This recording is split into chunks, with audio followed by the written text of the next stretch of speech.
அனைவருக்கும் வணக்கம். இதில் போன மாதம் கிரிவலத்துக்கு வந்தவங்க யார் யார்? புதுசாக வந்திருக்கோங்க.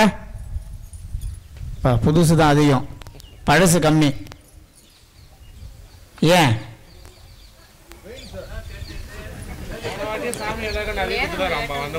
போன வாட்டி வந்திருப்பாங்க, 3 கோடி 4 கோடி பேங்க்கில் கடன் வந்திருக்கோம். ஒரே மாதத்தில் காலி ஆகிட்டு நினச்சி வந்திருப்பாங்க, தீர்ந்துருக்காது. இன்னொரு வீடியோ பார்த்துருப்பாங்க யூடியூப்பில், ஒரே நாளில் பிரச்சனை தீரன்னு எதனா போட்டிருப்பாங்க, அதில் பாதி கூட்டம் அங்கே போயிருக்கோம். அதான் உண்மை. அதானே உண்மை? அதான் உண்மை. ஒரு சில முக்கியமான விஷயங்கள் நேரடியாக வரவங்களுக்கு சொல்லணும் அப்படின்றதுக்காக பிளான் பண்ணி இங்கே நம்ம ஒரு கூட்டத்தை ஏற்பாடு பண்ணியிருக்கோம். இன்றைக்கி நம்ம ஒரு சில விஷயங்கள் கண்டிப்பாக எல்லாருமே தெரிஞ்சுக்கணும், அவசியம் தெரிஞ்சுக்கணும். இது வரைக்கும் நான் பார்த்த இந்த ஜோதிட துறையில் மிகப்பெரிய பிரச்சனை எதுன்னு கேட்டிங்கன்னா கடன் பிரச்சனை. சரி, கடன் இல்லைன்னா கல்யாணம் ஆகி டிவோர்ஸு, அப்படி இல்லைன்னா சொத்து பிரச்சனை, கோர்ட்டு கேஸு. அவங்க என்ன பண்ணுறாங்க, ஒரு இடமா போகிறாங்க, எதனா ஒரு இடத்துல பிரச்சனை தீர்ந்துராதான்னு போகிறாங்க. ஆனால் பிரச்சனை தீருதான்னு கண்டா சில பேருக்கு ஏதோ ஒரு இடத்துல தீரும், சில பேருக்கு அதிகமாகும், சில பேருக்கு ஓரளவுக்கு சில மாற்றங்கள் தெரியும். இப்போது பிரச்சனை தீரணும், அதுதான் இங்கே கான்செப்ட். கல்யாணம் ஆவதற்கு கல்யாணம் ஆகணும். 30 வயசுக்கு மேலே ஆயிடுச்சுன்னா சில பேருக்கு பயமே வருது, கல்யாணம் நடக்குமான்ற ஒரு கேள்விக்குறிக்கு வந்துடுறாங்க. நடக்குமா நடக்காதா அப்படின்ற ஒரு பயத்தோடு எல்லாம் சில இளைஞர்கள் வாழறாங்க. இப்போது நம்ம என்ன பண்ணுறோன்னா, பிரச்சனை தீர்றதுக்கு ஒரு வழியை தேடுறோம். அந்த வழி மட்டும் சரியான வழியாக இருந்ததுன்னா பிரச்சனை தீர்ந்துடும். இப்போ லைட்டை ஆஃப் பண்ணணும். ஒரு லைட் எரியுது, லைட்டை நம்ம என்ன பண்ணணும், ஆஃப் பண்ணணும். லைட்டில் போய் கை வைப்போமா, சுவிட்சில் கை வைப்போமா? நம்ம என்ன பண்ணுறோன்னா லைட்டில் போய் கை வைக்கிறோம், பிரச்சனை தீராது. மிக முக்கியமான விஷயம், மிக நுணுக்கமான விஷயம், மிக மிக நுணுக்கமான இது ஒரு பதிவு. நீங்கள் உங்களுக்கு என்ன பிரச்சனை இருக்கோ அந்த பிரச்சனை தீரணும்னா அந்த பிரச்சனைக்கு ஆப்போசிட்டில் தான் தீர்வு இருக்கும். எங்கே இருக்கும்? ஆப்போசிட்ல. இந்த ஜோதிடத்தில் மிக ஜாம்பவான்கள் பழைய ஆள்களுக்கெல்லாம் தெரியும், இன்னைக்கு அவங்களாம் யாரும் இல்லை. சுவிட்சில் தான் என்ன இருக்கு, கண்ட்ரோல் இருக்கு, லைட்ல கிடையாது. கடன் பிரச்சனை அதிகமாக இருக்குன்னா கடனில் போய் கான்சென்ட்ரேஷன் பண்ணக்கூடாது, கடனில் போய் என்ன பண்ணக்கூடாது, கவனத்தை செலுத்தக்கூடாது, வருமானத்தில் செலுத்தணும். அதுதான் எதிர்பாவம், 7ஆம் பாவம், 2ஆம் பாவம் சொல்லுவோம் ஜோதிடத்தில். வருமானத்தை அதிகப்படுத்தினால் கடன் என்ன ஆகும்? நம்ம என்ன பண்ணுவோம், கடனை மட்டுமே குறைக்கிறதுல. இன்னைக்கும் நேற்று கூட ஒரு நண்பர் என்கிட்ட பேசுறாரு, 4 நாளாக நான் வண்டி ஓட்டலாம், எனக்கு ஒரு 10,000 பணம் வேணும்னார். அவர் 4 நாள் வண்டி ஓட்டியிருந்தாலே 10,000 பணம் வந்துருக்கும். அந்த 10,000 பணம் வேணுன்றதுக்காக என்ன பண்ணிடுறாரு, அவர் மன உளைச்சல் ஆளாகி 4 நாள் வண்டி ஓட்டாத போயிடுறார். இதுதான் மிக முக்கியமாக நீங்கள் தெரிஞ்சுக்கணும். என்னென்ன விஷயத்தில் எங்கே ஒரு மனிதன் தோத்து போகிறான் அப்படின்னா, ஒரு மனிதனுடைய வாழ்க்கையை நிர்ணயம் செய்வது எதுன்னா கையோடைய உள்ளங்கை ரேகை தான். இதை நான் யூடியூப்லாம் பேசியிருக்க மாட்டேன், தொடர்ந்து ஃபாலோ பண்ணுறவங்களுக்கு நிறைய பேர் தெரியும். யூஎஸ்லேருந்து, அமெரிக்காலேருந்து, யூகேலேருந்து, லண்டன்லேருந்து ஒருத்தன் கோயிலுக்கு சாமி கும்பிட்றான்னா கையெழுத்து கும்பிட மாட்டான். பார்த்துருக்கீங்களா யாருன்னா? பார்த்து இதுக்கப்புறம் பாருங்கள், 2 கையும் என்ன பண்ணுவான், இப்படி காட்டுவான். நீ யூஎஸ்ல இருந்து ஒருத்தன் இந்தியாவுக்கு வரான், தஞ்சாவூரோ திருவண்ணாமலையோ வரான்னா அவன் சாமி கிட்ட போய் என்ன பண்ணுவான்னா 2 கையும் இப்படி காட்டுவான், இல்லை 2 கையும் தூக்கி இப்படி காட்டுவான். ஏன்னா கையோடைய உள்ளங்கையில் இருக்கக்கூடிய ரேகையில தான் ஒரு மனிதனுடைய தலைவிதி நிர்ணயிக்கப்பட்டிருக்கு. தலைவிதி உன் தலையில் இல்லை, தலைவிதி உன் கையில் உள்ளது, உரைக்கிறேன் கேள் அப்படின்னு ஒரு பாட்டே இருக்கு. கையில் 9 வகையான கை இருக்கு. அப்போ இந்த உள்ளங்கையில் இருக்கக்கூடிய சூட்சமத்தை நீங்கள் தெரிஞ்சுக்கணும். நீங்க மார்வாடி ஸ்டேட்லாம் பார்த்துருக்கீங்களா? அவங்க உள்ளங்கையை பார்த்துருக்கீங்களா? எப்பவுமே ரொம்ப சுத்தமாக இருக்கும். அவங்க உள்ளங்கையில் ஒரு அக்தர ஜவ்வாதை எப்பவுமே தடவிட்டே இருப்பாங்க. ஒரு பணம் எண்ணுறதுக்கு முன்னாடியும் பணம் எண்ணத்துக்கு பின்னாலும் பணம் எண்ணுறதுக்கு தனியாக ஒரு லிக்விட் வச்சிருப்பாங்க. பணம் எண்ணுறதுக்கும் முன்னாடியும் எண்ணிய பிறகும் என்ன பண்ணுவாங்க, கையில் உள்ளங்கையில் ஒரு லிக்விடை தடவுவாங்க. இங்கே நம்ம என்ன பண்ணுறோம்னா தமிழ்நாட்டில் பொதுவாக இந்தியாவில் அதுவும் தமிழ்நாட்டில் அதிகப்படியாக ஒரு கோயிலுக்கு போனால் அந்த கோயிலில் தரக்கூடிய விபூதியும் குங்குமத்தையும் உள்ளங்கையில் வாங்குவது. இது எவ்வளோ பெரிய ஒரு தவறு, எவ்வளோ பெரிய ஒரு நெகட்டிவை உருவாக்கும் என்பது உங்களுக்கு யாருக்கும் தெரியல. கேரளாவில் போனீங்கன்னா இலப்பிரசாதம் தான், கையில் கிடையாது. அப்படி இல்லைன்னா என்ன பண்ணுவாங்க, ஒரு ஒரு குங்குமத்தையோ ஒரு சந்தனத்தையோ ஒரு கிண்ணத்தில் வச்சுருப்பாங்க, நம்மளே எடுத்து வச்சுக்கணும். அப்படியே அந்த கோவில் நிர்வாகமே கொடுத்ததுன்னா இலையில மடித்து கையில் கொடுத்துரும், நிற்க விட மாட்டாங்க. இந்த சபரிமலைக்கு போகிறவங்களுக்குலாம் தெரியும், பின்னாடி மஞ்சள் மதாண்டா போனால் இலப்பிரசாதம் தருவான், கையில் கொடுத்து அனுப்பிச்சிருவான். அப்போ இந்த உள்ளங்கையில் நீங்கள் வாங்கக்கூடும் குங்குமமும் விபூதியும் ஒரு மனிதனை என்ன பண்ணும் அப்படின்னா ஏதோ ஒரு பிரச்சனையில கொண்டு போய் தள்ளிடும். ஏன்? உங்கள் தலைவிதியே உங்கள் கைரேகையில் தான் இருக்கு. உங்களுடைய வாழ்க்கையோடைய வெற்றி தோல்வி எல்லாமே எதன் அடிப்படையாக கொண்டு கைரேகையை கொண்டு அடிப்படையாக இருக்கு. அதனால தான் நம்ம என்ன சொல்றோம், ஒரு விபூதியோ குங்குமத்தையோ நீங்கள் உள்ளங்கையில் வாங்கக்கூடாது. சரி, இப்போ நான் தவிர்க்க முடியாத ஒரு சில கோயிலுக்கு போவேன், வச்சு விட சொல்லுவேன், அவங்க வச்சு விட மாட்டாங்க, கையில் தான் கொடுப்பாங்க, நான் வாங்கிடுவேன். நான் என்ன பண்ணுவேன்றதை உங்களுக்கு அப்புறம் சொல்கிறேன், ஏன்னா நீங்கள் எல்லாரும் அதே பண்ணுவீங்க. அப்புறம் இப்போ உள்ளங்கையில் விபூதியும் குங்குமத்தை வாங்குவதை தவிர்க்கவும். யாருன்னா கேட்டாங்கன்னு வச்சுக்கிங்களேன், இதெல்லாம் உங்களுக்கு யார் சொன்னதுன்னு கேட்பாங்க. நான் இந்த திருப்பூர் ஒரு வீடியோ ஒன்று போட்டேன், விளக்கேற்றுங்க உங்கள் வாழ்க்கை மாறும். இல்லை யாருன்னா திருப்பூர் கேங்க இருக்கீங்களா? ஓ, இன்னைக்கு அப்படியே முடிச்சுட்டு அங்கே போகிற மாதிரி ஐடியா இருக்கா? போகிறீங்க, கிளம்புறீங்க. அங்கே போனீங்கன்னா திடீர்னு ஒரு டீம் மட்டும் பார்த்தோன்னா வெத்தலையை வச்சு ஏற்றும், லைனாக வெத்தலை இருக்கும். இன்னொரு டீம் என்ன பண்ணோன்னா நெய்யை ஊற்றி ஏற்றும்.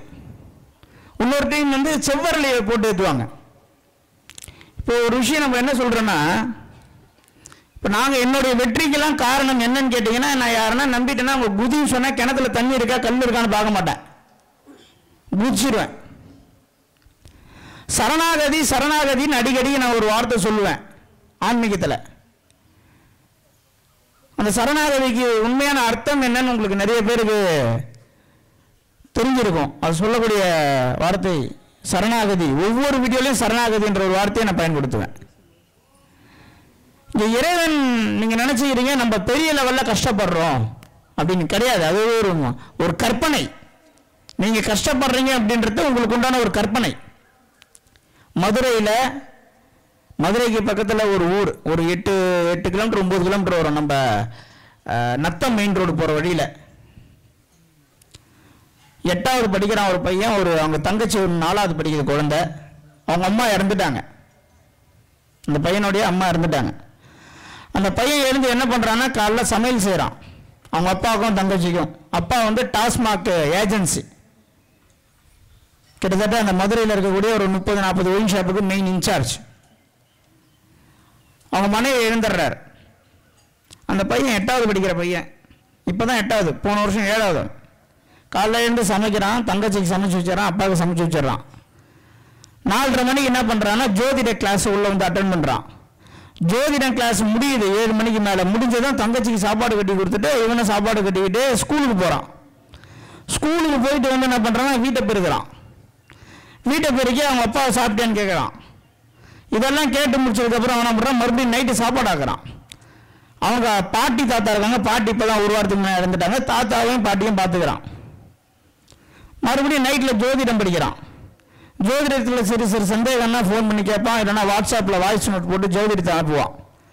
அவங்ககிட்ட போயிட்டு கடவுள் இல்லையான்னு கேட்டால் இல்லைன்னு சொல்ல மாட்டான். சிறு வயதில் 8வது படிக்கிற வயசு, நிச்சயமாக ஒரு நாளைக்கு அவனை அறிமுகப்படுத்துகிறேன். 8வது படிக்கிறான், தாயை இழந்துட்டான். காலைல 3 மணிக்கு எழுந்து சமையல் செஞ்சு வச்சுட்டு 7 மணிக்கு ஸ்கூலுக்கு போகிறான். இந்த சமையல் செஞ்சு முடிச்சு வச்சுட்டு ஜோதிடம் படிக்கிறான். இப்போ இதெல்லாம் வைத்து பார்க்கும் பொழுது நம்ம படுற கஷ்டம்னா ஒரு கஷ்டமாகவே எடுத்துக்கவே கூடாது. நம்ம எங்க போய் பெரிய லெவலில் ஒரு பிரச்சனையில மாட்டிக்கிறோம் அப்படின்னா, பக்கத்து வீட்டுக்காரன் இனோவா வச்சுருந்தா நம்ம ஃபார்ச்சுனர் வாங்கணும்னு ஒரு மனநிலை உருவாயிடும். இயற்கையிலே ஒரு புலிக்குட்டி ஒரு பூனைக்குட்டி. புலிக்குட்டிக்கு இயற்கையிலே கோடு இருக்கும், பூனைக்குட்டிக்கு இருக்காது. பூனைக்குட்டினா இப்போ இந்த புலிக்குட்டியை பார்த்து நாடா இவனுக்கு மட்டும் கோடு இருக்கு நம்மளுக்கு இல்லையா சொல்லி நல்ல கம்பியை நல்ல பழுக்க காசு முதுகில் கோடு போட்டு வச்சான். கோடு சார்ந்ததை செத்து போச்சு. நாம் குறிக்கோளை அடைய வேண்டும் என்றால் நம்மளுடைய குறிக்கோள் எது, அதில் மட்டும்தான் நம்மளுடைய கவனம் இருக்கணும். ஒரு வேடன் ஒருத்தவன் மரத்தில் இருக்கிற ஒரு பறவையை என்ன பண்ணுறான், குறி வைக்கிறான்.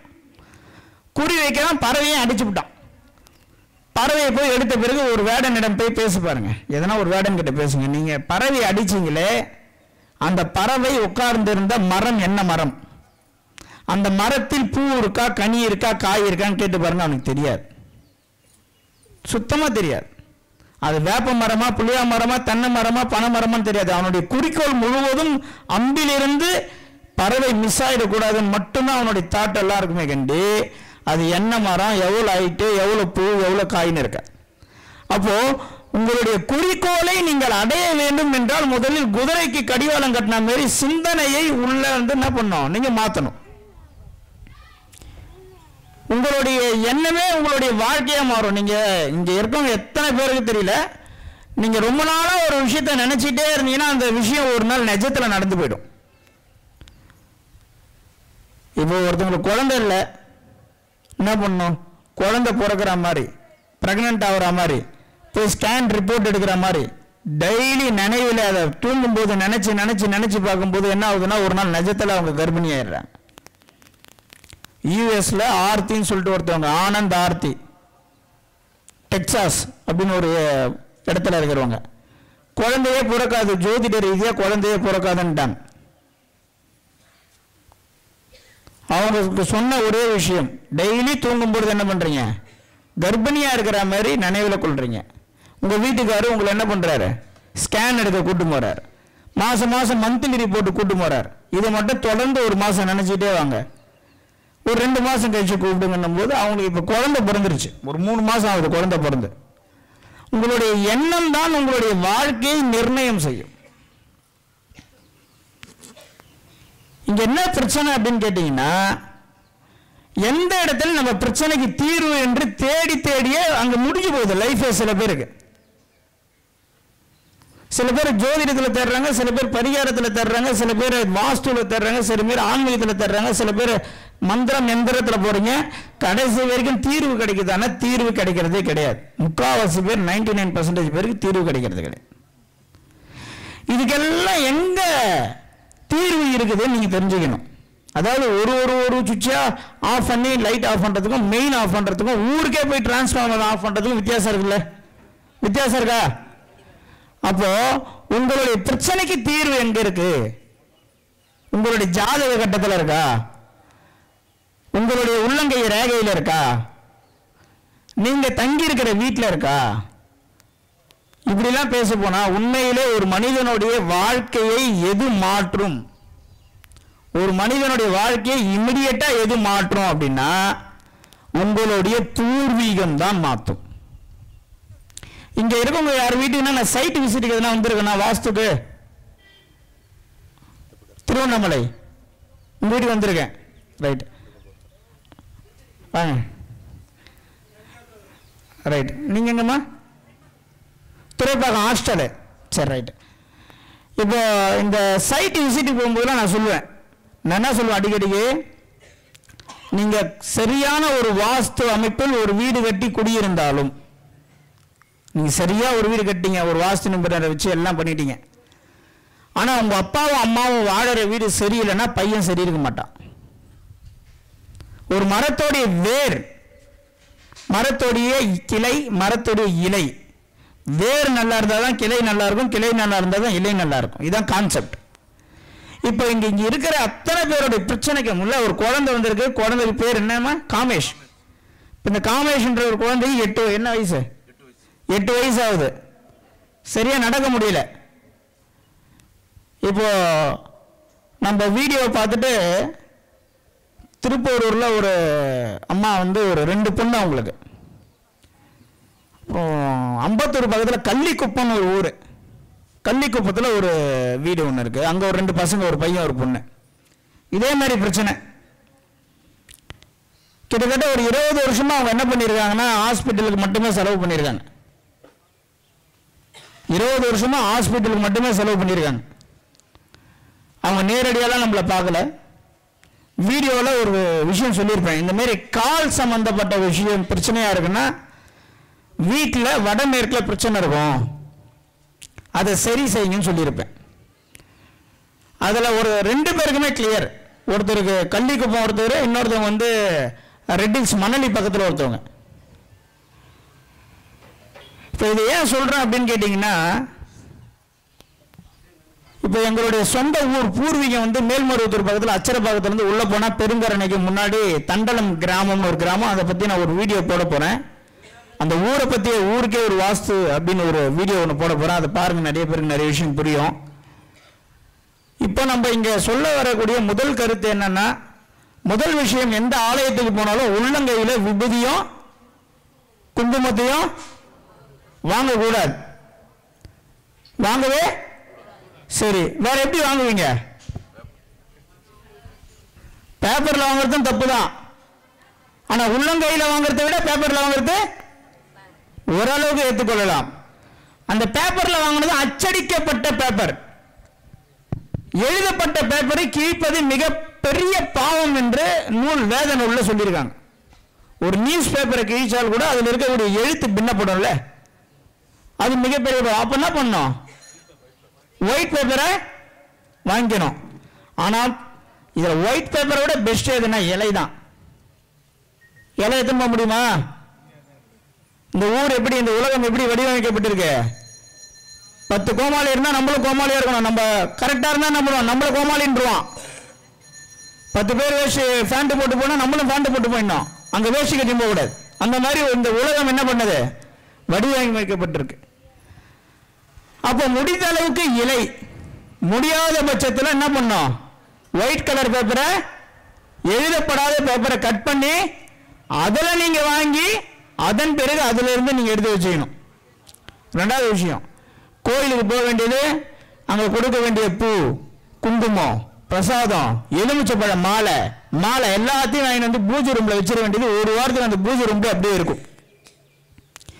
இறைவன் வீட்டுக்கு வரக்கூடிய வழின்னு ஒண்ணு இருக்கு. மனிதனுக்கு மூச்சு எங்க உள்ள போய் வெளியே வருது? மூக்கு தானே. அதுல அந்த மாற்றம் இல்ல. அதே மாதிரி ஒரு வீட்டுக்கு இறைவன் வரக்கூடிய என்ட்ரன்ஸ் ஒண்ணு இருக்கு. இறைவன் எந்த வழி வருவார், எந்த வழியில வெளியே போவார்னு ஒரு வழி இருக்கு. அந்த வழியை தெரிந்தவர்கள் தான் இன்னுமே ஜெயிச்சுனே இருக்காங்க. இன்னைக்கு ஒருத்தன் ஜெயிச்சுனே இருப்பான் தொடர்ந்து.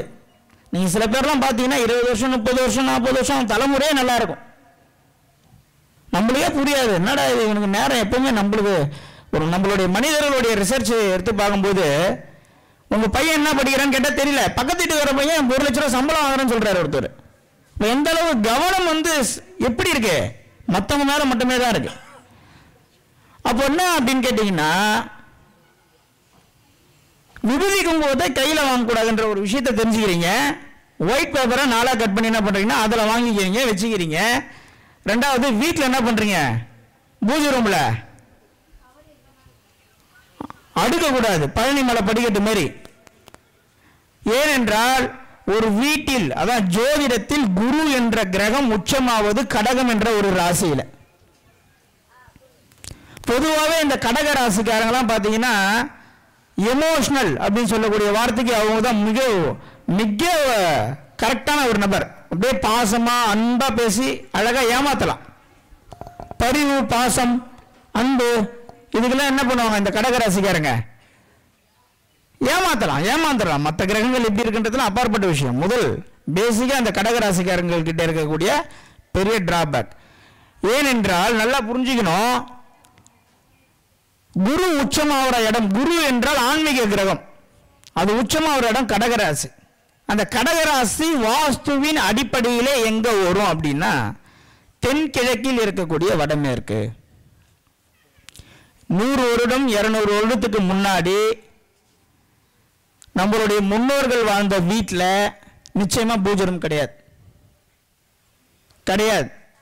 200 வருஷத்துக்கு முன்னாடி யாருன்னா ஹிஸ்டரி தெரிஞ்சிருந்தா நிச்சயமா நீங்க சொல்லலாம் இருக்கான்னு.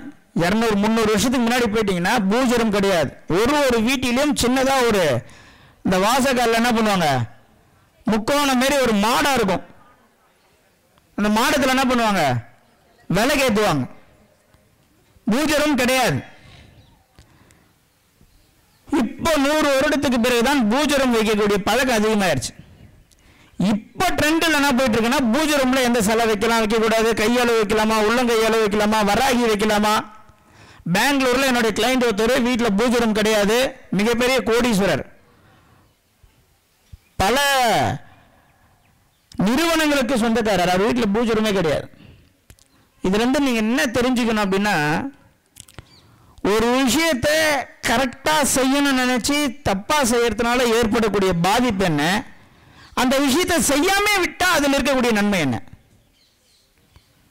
இப்ப பூஜை ரூமை எடுன்னு சொல்லி நான் யாருக்கும் சொல்லலை. பூஜை ரூம் தான் ஒரு மனிதனுடைய வாழ்க்கையை என்ன பண்றதுன்னு, வீட்டுக்குள்ள இறைவன் வரக்கூடிய வழி என்ட்ரன்ஸே அதுதான். அந்த என்ட்ரன்ஸில் நடக்கக்கூடிய தவறை வைத்து தான் அங்க இருக்கக்கூடிய லட்சுமி கடாட்சகத்தை நாம் என்ன பண்ண முடியும், தெரிஞ்சுக்க முடியும். ஒரு சிஎம் ஒரு பிஎம் வந்து வராரு, ஏர்போர்ட்ல இருந்து மகாபலிபுரம் போறார். ஒரு 4-5 வருஷத்துக்கு முன்னாடி வந்தார், சீன அதிபரை சந்திச்சாரு தெரியுமா, மகாபலிபுரத்தில்.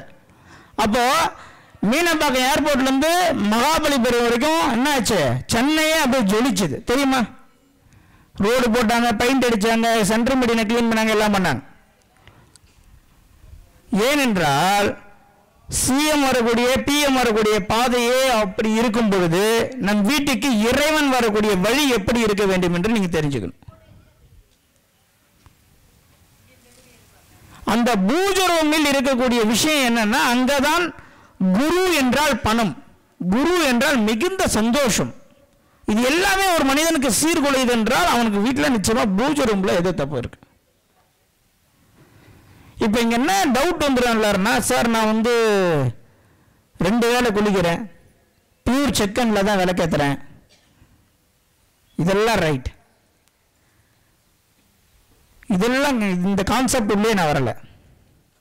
இருக்க வேண்டிய இடம் கரெக்டா இருக்கா, தென்கிழக்குல இருக்கக்கூடிய வடமேற்குல இருக்கா, இல்ல வடமேற்கில் இருக்கக்கூடிய வடமேற்குல இருக்கா, இது 2 வழியிலும் பூஜை ரூம் இல்லாமல் வேற எந்த பகுதியிலனா நீங்க பூஜை ரூம் வச்சிருந்தீங்கன்னா நிச்சயமாக கடன், வம்பு வழக்கு, நோய் இதுல எத்தனை உங்களை தள்ளிடும்.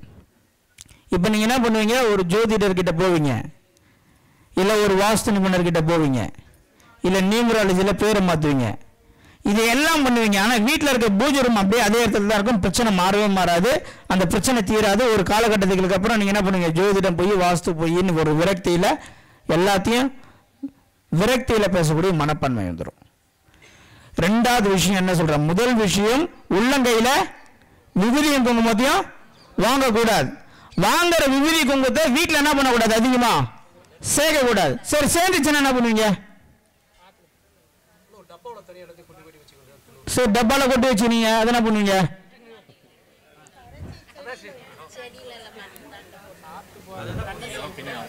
சரி வீட்டுக்கு அதாவது போக வேண்டியது, சபரிமலைக்கு மாலை போட வேண்டியது, பழனிக்கு போக வேண்டியது, 10 போட்டோ வாங்கிட்டு வந்து எல்லாருக்கும் ஒன்று கொடுக்க வேண்டியது. அவங்க வீட்டில் ஏற்கனவே 50 போட்டோ இருக்கும், இவர் குத்தாருன்னு ஒரு போட்டோ மாட்டிப்பாங்க. இந்த கோவில்களுக்கு போய் போட்டோ, விளக்கு, படங்கள் கேட்காமல் வாங்கின்னு வந்து கொடுப்பது மற்றவர்களுக்கு நீங்கள் பிரச்சனையை கொடுப்பதற்கும் ஒண்ணுதான், ரெண்டுமே ஒண்ணுதான். முதல் சபரிமலைக்கு போறோம் பார்த்தோன்னா 3 பேக் தூக்கின்னு வருவாங்க கட்டப்பையில, அவங்களுக்கு இது இவங்களுக்கு இது, விளக்கு, குத்து விளக்கு, காமாட்சி விளக்குன்னு.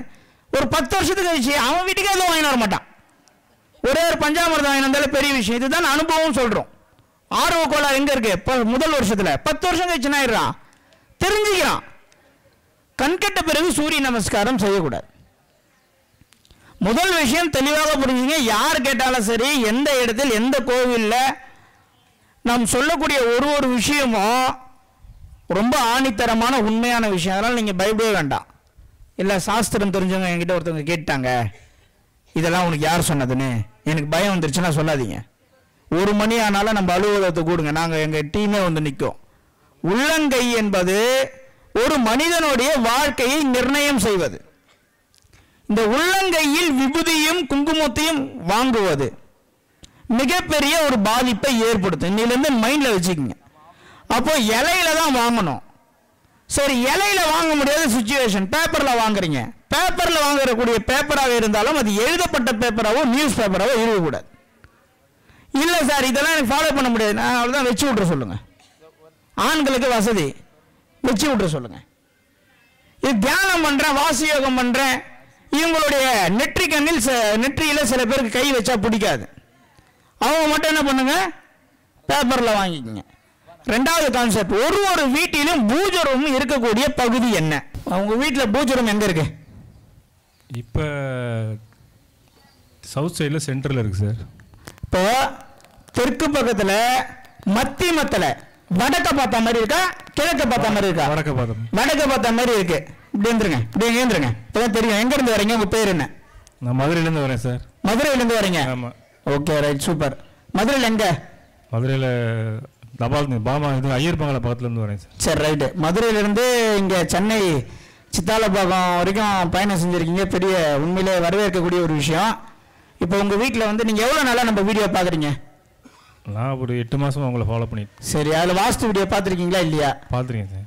அப்புறம் தெற்கு பக்கம் யாருக்கு பூஜை ரூம்? சொந்த வீடா வாடகை வீடா? சொந்த வீடு தான். சரி, இப்போ இவர் என்ன சொல்கிறாருன்னா, தெற்கோடைய மத்தியமத்தில் பூஜை ரூம் இருக்குது. இவர் யாருன்னு நம்மளுக்கு தெரியாது. இவர் போன மாதம் வந்தா மாதிரி ஞாபகம் இருக்கு எனக்கு. வந்துருக்கேன். அப்படிங்களா? ரைட்டு. மலை மேலே வீடியோ ரிவ்யூ கொடுத்தீங்க. சரி, ரைட்டு. இந்த தெற்கு பக்கத்தில் மத்தியில், அதாவது ஒரு வீடு வந்து 20 அடி இருக்கு தெற்கு சுவர். இதில் 10 அடி, 10வது அடினாது சென்டர் பாயிண்ட்.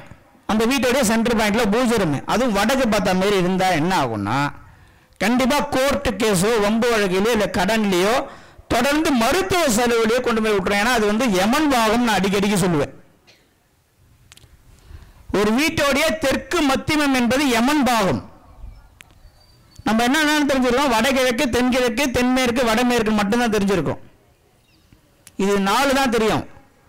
யமன் பாகம், வருணனுக்கு பாகம்னு மொத்தம் 8 பாகம் இருக்கு வாஸ்துல. இப்போ தெற்கு மத்தியமத்தில் வடக்கு பார்த்த மாதிரி பூஜை ரூம் இருக்குன்னா அது இறைவன் வரக்கூடிய ஏரியாவே கிடையாது. இறைவனே வர ஏரியாவே இல்லை. இறைவன் வர ரூட்ல இல்லாம அது வேற ரூட்ல இருக்கு. இப்போ இவர் கோயிலுக்கு வராரு, வழிபாடு செய்யறாரு, எல்லாமே செய்யறாரு. ஆனா இவருக்கு நடக்க வேண்டிய விஷயம் சரியா நடக்கலன்னா என்ன காரணம்? அங்க ரூட் பாசிங் கரெக்டா இல்லை. இப்போ ஒரு ஜாதகம் பார்க்க வேணா, வாஸ்து பார்க்க வேணா, நூல்களில் பேர் மாற்ற வேணாம், அந்த பூஜை ரூம் மாத்திரம் என்ன ஆயிடும்? ஆனா இது இன்னொரு விஷயம், இதே மாதிரி எவ்வளவு பேருக்கு இருக்கலாம் தெற்கு மத்தியமத்தில் பூஜை ரூம். எல்லாராலையும் அது தப்புன்னு கண்டுபிடிக்கிறதுக்கு பல வருடங்கள் ஆயிடும். இவர் அதை தெரிஞ்சுக்கிறாருன்னா என்ன காரணம்? இறைவனுடைய அனுகிரகம்.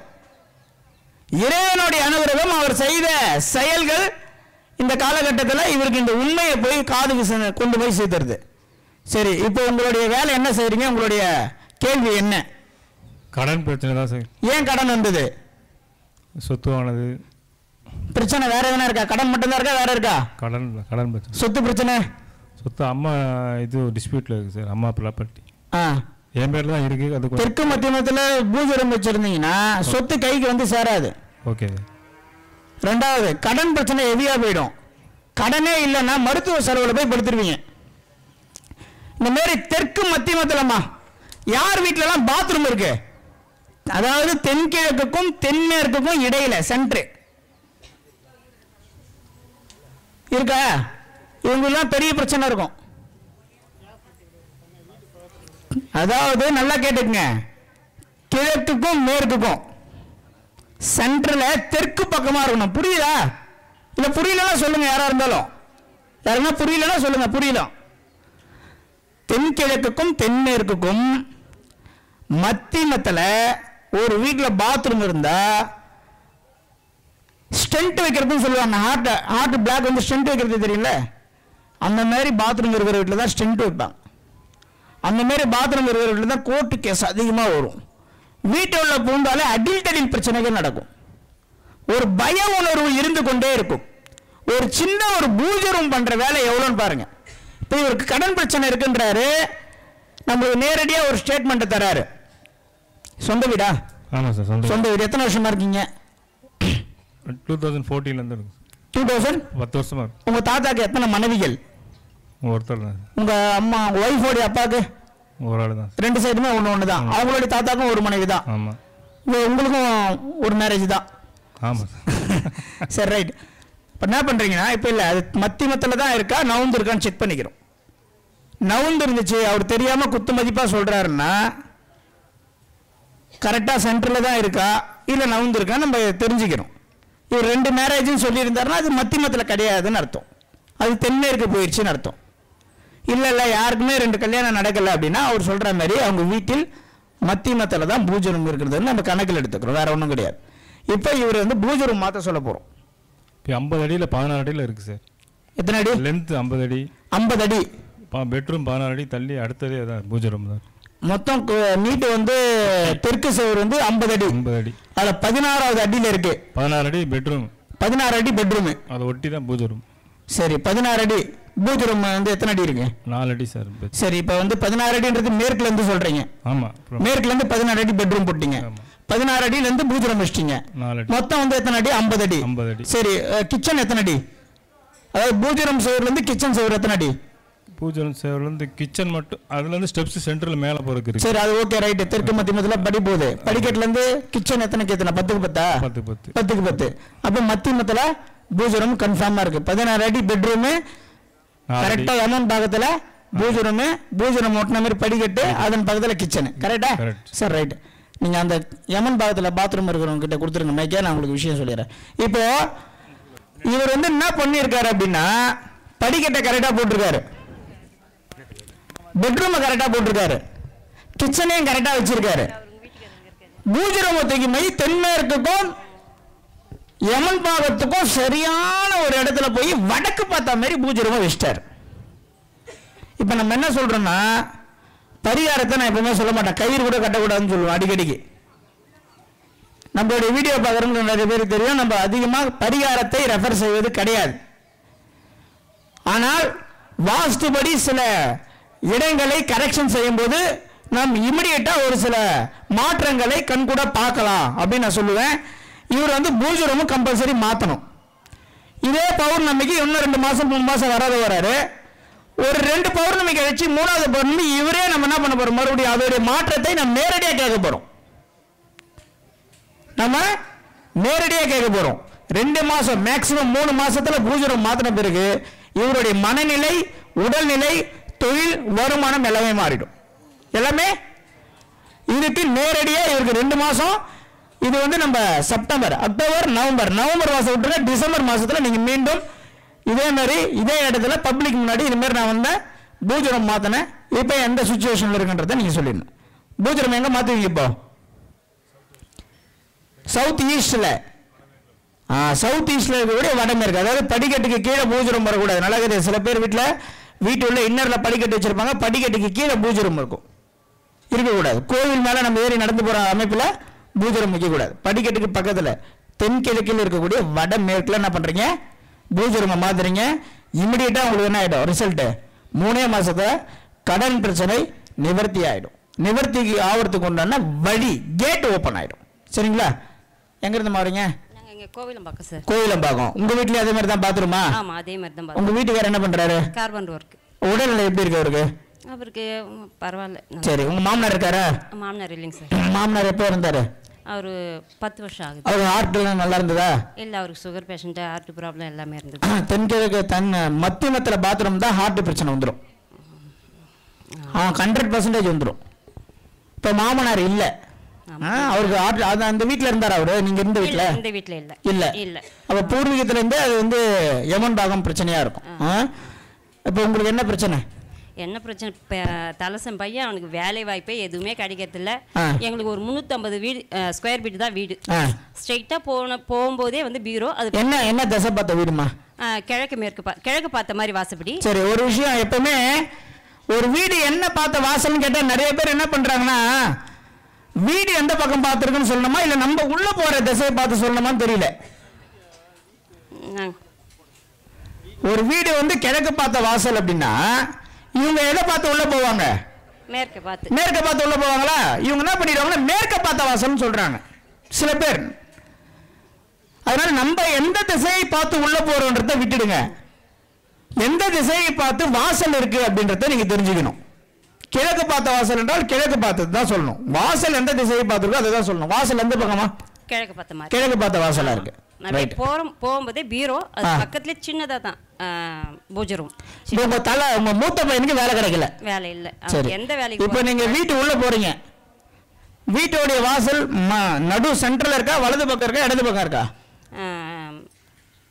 இடது, ஆமா இடது பக்கம் தான் இருக்கு. அதாவது வீட்டோடைய செவத்துல இடது பக்கம், வெளியே இருந்து உள்ள போகும்போது இடது பக்கம் ஒட்டி இருக்கா, சென்டரா இருக்கா, வலது பக்கத்துல இருக்கா? இடது பக்கம் ஒட்டின மாதிரி தான் இருக்கும். இடது பக்கம். எத்தனை பசங்க உங்களுக்கு? 2 பையன். 2 பையனா? பையன். சரி, ரைட்டு. இப்போ உங்க வீட்டுல யாருக்கு பசங்களுக்கு வேலை கிடைக்கலனாலும், யாருக்கு பசங்களுக்கு மூத்த பசங்களுக்கு வேலை கிடைக்கலனாலும், இல்ல படிப்புல மிகப்பெரிய தடை இருக்கு, சுணக்கம் இருக்கு, பெரிய வெற்றி இல்லைனாலும் அதுக்கு பசங்க காரணம் கிடையாது. நல்லா புரிஞ்சுங்க.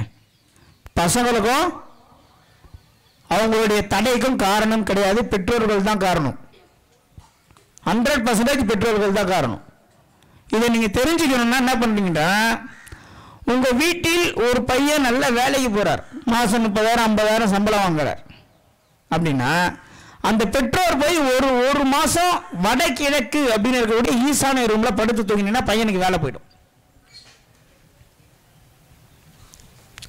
இருக்கிற வேலையை அது பறித்துக் கொள்ளும் என்பது உண்மை என்றால், வேலை கிடைக்காமல் இருப்பதற்கு காரணமும் அதே ஈசானை மூலை தான்.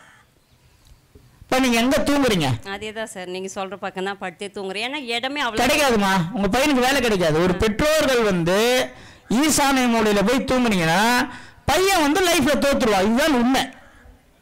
இந்த உண்மையை தெரிந்து கொள்ளவே நீங்கள் 10 வருஷம் 20 வருஷம் பரிகாரன்ற பேர்ல சுத்தி கோயிலுக்கு போய் விளக்கேத்தி எல்லா ஜோதிடரும் பார்த்து கடைசியில் என்ன பண்றீங்க?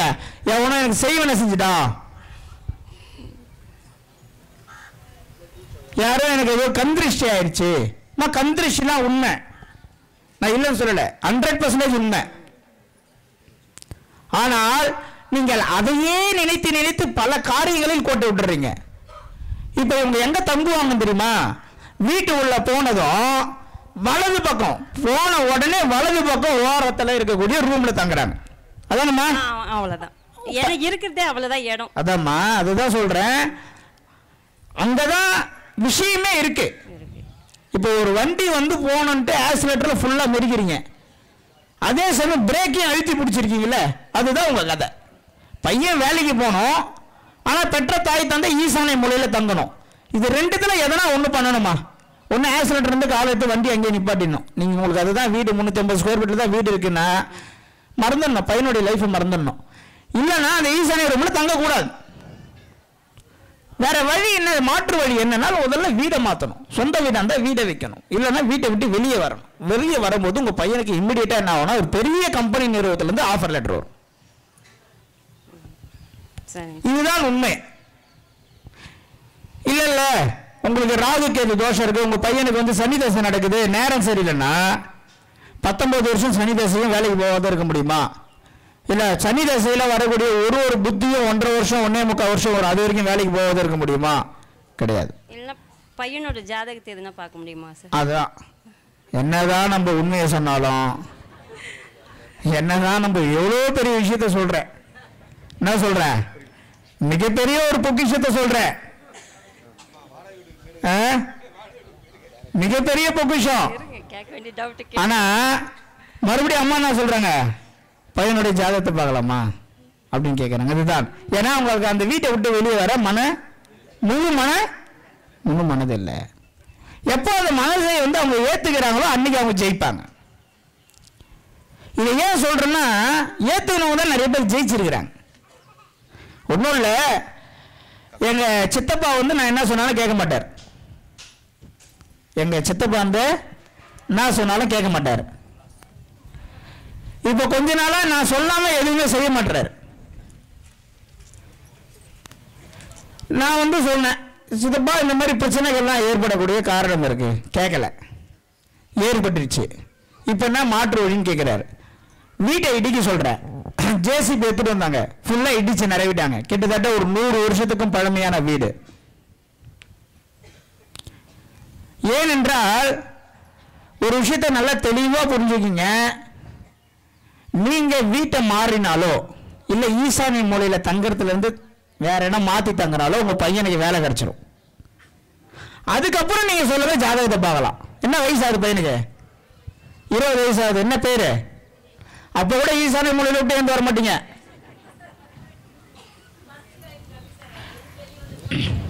சொந்த வீடா? சரி, சொந்த வீடை விட்டுடுங்க, வாடகை வீட்டுக்கு போயிடுங்க. இல்லைன்னா அந்த ரூம்ல இருக்கக்கூடிய தென்மேற்குக்கு நீங்க தங்கிறீங்க, பையனை ஈசானியத்தில் மாத்தணுமா? மாற்ற முடியாதா? இப்ப உள்ள போன உடனே வலது பக்கம் நீங்க தங்குறீங்களா, அங்க பையனை தப்படுவீங்க. கிழக்குல ஜன்னல் இருக்கா? சரி, கிழக்குல ஜன்னல் இல்லையா?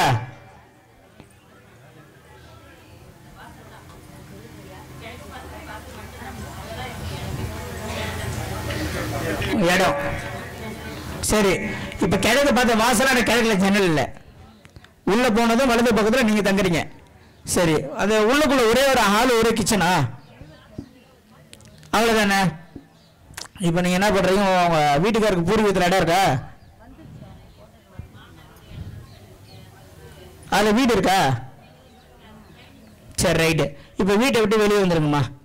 வீட்டை விட்டு வெளியே வர முடியலன்னா நீங்க தங்குற இடத்த என்ன பண்றீங்கன்னா அட்ஜஸ்ட் பண்ணி தென்மேற்கு மூலையில மாத்திக்கங்க. அதாவது நேரா உள்ள போறீங்களே, உள்ள போனதும் அப்படியே நேரா அப்படியே தங்கணும். அதாவது கதவுக்கு நேரா தங்கணும். பையனை தூக்கி என்ன பண்ணிடணும், வலது பக்கம் நீங்க தங்குற இடத்துல மாத்திடணும். அடுத்த மாசம் போகும்போது நீங்க சொல்லுவீங்க என்ன ரிசல்ட்னு. உங்க வீட்டில் இருக்கக்கூடிய வாசலே மிகப்பெரிய தப்பு. முதல்ல வயிறு சார்ந்த பிரச்சனையை கொடுத்துரும். சரிங்களா?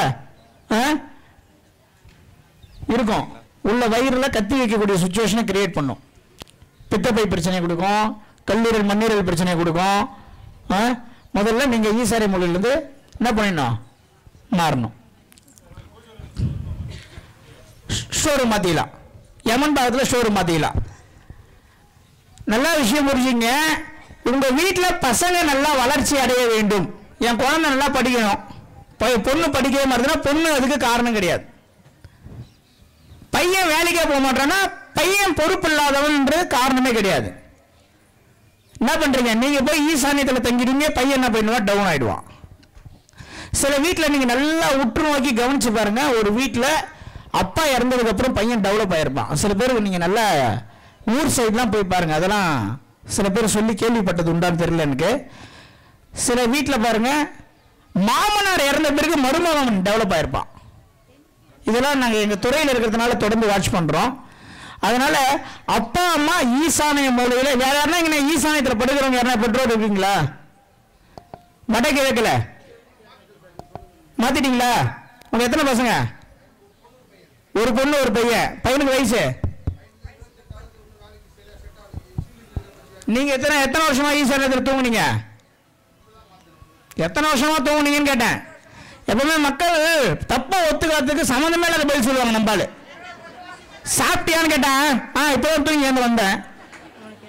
நான் எத்தனை வருஷமா தங்க நீங்க ஈசானியத்தில் கேட்டேன்னா இப்பதான் 20 வருஷமா உங்க பையனுடைய வாழ்க்கையை நீங்க ஸ்பாயில் பண்ணிட்டீங்கன்னு சொல்லணும், தூங்கணும்னு சொல்லக்கூடாது. எத்திட்டீங்களா? எவ்வளவு நாள் ஆகுது? இப்ப வேலை கிடைச்சிடும் உங்க பையனுக்கு. இப்பதான் உங்க பையன் சுறுசுறுப்பா மாறுவாப்புல. இப்ப அது அப்புறம் கடன், நான் பேங்க் மேனேஜர் இல்லையே, என்ன சொல்லலாம், பேங்க் மேனேஜர் கிட்ட தான் போய் நம்ம பேசணும். இப்போ ஈசானியத்தில் இருக்க கட்டளை மாத்திட்டீங்க. இப்போ உங்க பையனுக்கு என்ன பண்ணுவோம் வேலை? அவங்களும் ஈசானியத்தில் தங்குறாங்க, அவங்களுக்கு என்ன இல்லை, அவங்க பையனுக்கு என்ன இல்லை. நீங்க ஈசானியத்தில் உங்க பையனுக்கு என்ன இல்லை, லாஸா டோட்டலா காலி ஆயிடும். அப்ப ஈசானிய மூலை என்பது என்னது? தங்கறதுக்கு உண்டான ஏரியா கிடையாது. நல்லா தெரிஞ்சுக்கங்க. யாருமே ஈசானிய மூலையில போய் படுத்து தூங்கக்கூடாது. நல்லா படிக்கிற பொண்ணு ஒரு வீடு மாறுறாங்க, பெட்ரோல் போய் ஈசானியத்தில் தங்குறாங்க, ஸ்கூல் ஃபர்ஸ்ட் வர பொண்ணு என்ன ஆகுது, தொடர்ந்து டக்கு டக்கு டக்குன்னு பார்டர் மார்க் வருது. பெற்றோர்களால ஏத்துக்கவே முடியல, ஜீர்ணிச்சிக்க முடியல. ரூமை மட்டும் மாத்திரம் மறுபடியும் பொண்ணு டாப் மோஸ்ட் ஸ்கூல்ல வருது. அப்போ ஈசானிய மூலையில் தயவு செய்து பெற்றோர்கள் என்ன பண்ணா தங்கக்கூடாது. அப்படி தங்கைதான் ஆக வேண்டும் ஒரு சூழ்நிலை வருதுன்னா அந்த இடத்தை விட்டு வெளியே வந்துடணும். நான் வெளியே வர மாட்டேன், 10 வருஷமா இந்த வீடு எங்க வீட்டுக்காரர் பார்த்து பார்த்து கட்டினாரு, எங்க வீட்டுக்காரர் வந்து கஷ்டப்பட்டு, இந்த கதை புராண கதை, இந்த எமோஷனலா பேசுறவங்க தயவு செய்து பேசவே பேசாதீங்க. காரணம் சொல்லவே கூடாது. வெளியே வர வெளியே வந்துடணும், வித்துனா வித்தணும், இடினா இடிச்சிடணும். ஏனால் அதுதான் பசங்க வாழ்க்கையை மாற்றும். சரிங்களா? ரைட்மா. உங்க பேரு? Sir Poorani sir. பூரணி. ஆமாம் சார். புரட்டாசி மாசம்னா எல்லாமே எதுவுமே செய்ய மாட்டாங்க அப்படிதானே? ஏன்?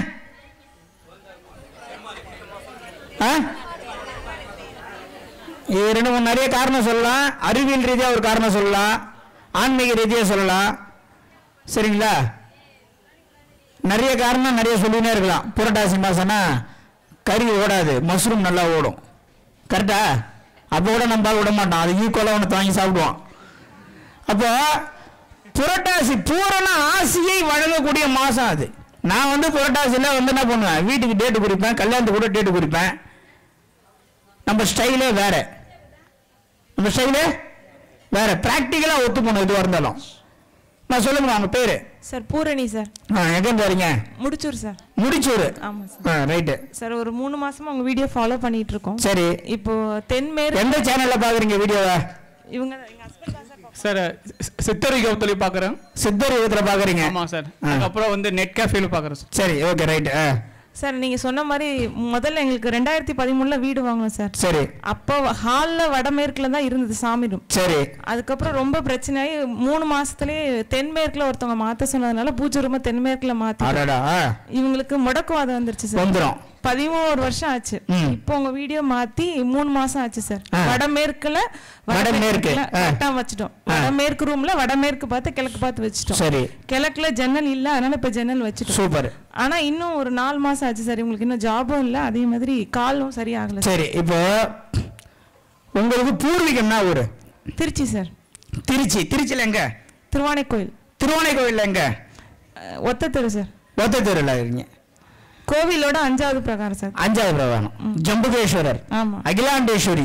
அதானே? ஆமா சார். சரி. இப்ப அங்க வீடு இருக்கா? அம்மா அப்பா என்னோட அம்மா அப்பா அங்க இருக்காங்க. நீங்க எத்தனை பேர் வீட்டுக்கு? நான் 2வது பொண்ணு சார். வீட்டுக்கு எத்தனை பேருன்னு கேட்டேன்னா, அண்ணனா அக்காவா தங்கச்சியா? 2வது. இல்லம்மா, உங்களுக்கு மூத்தவர் யாரு? அக்கா.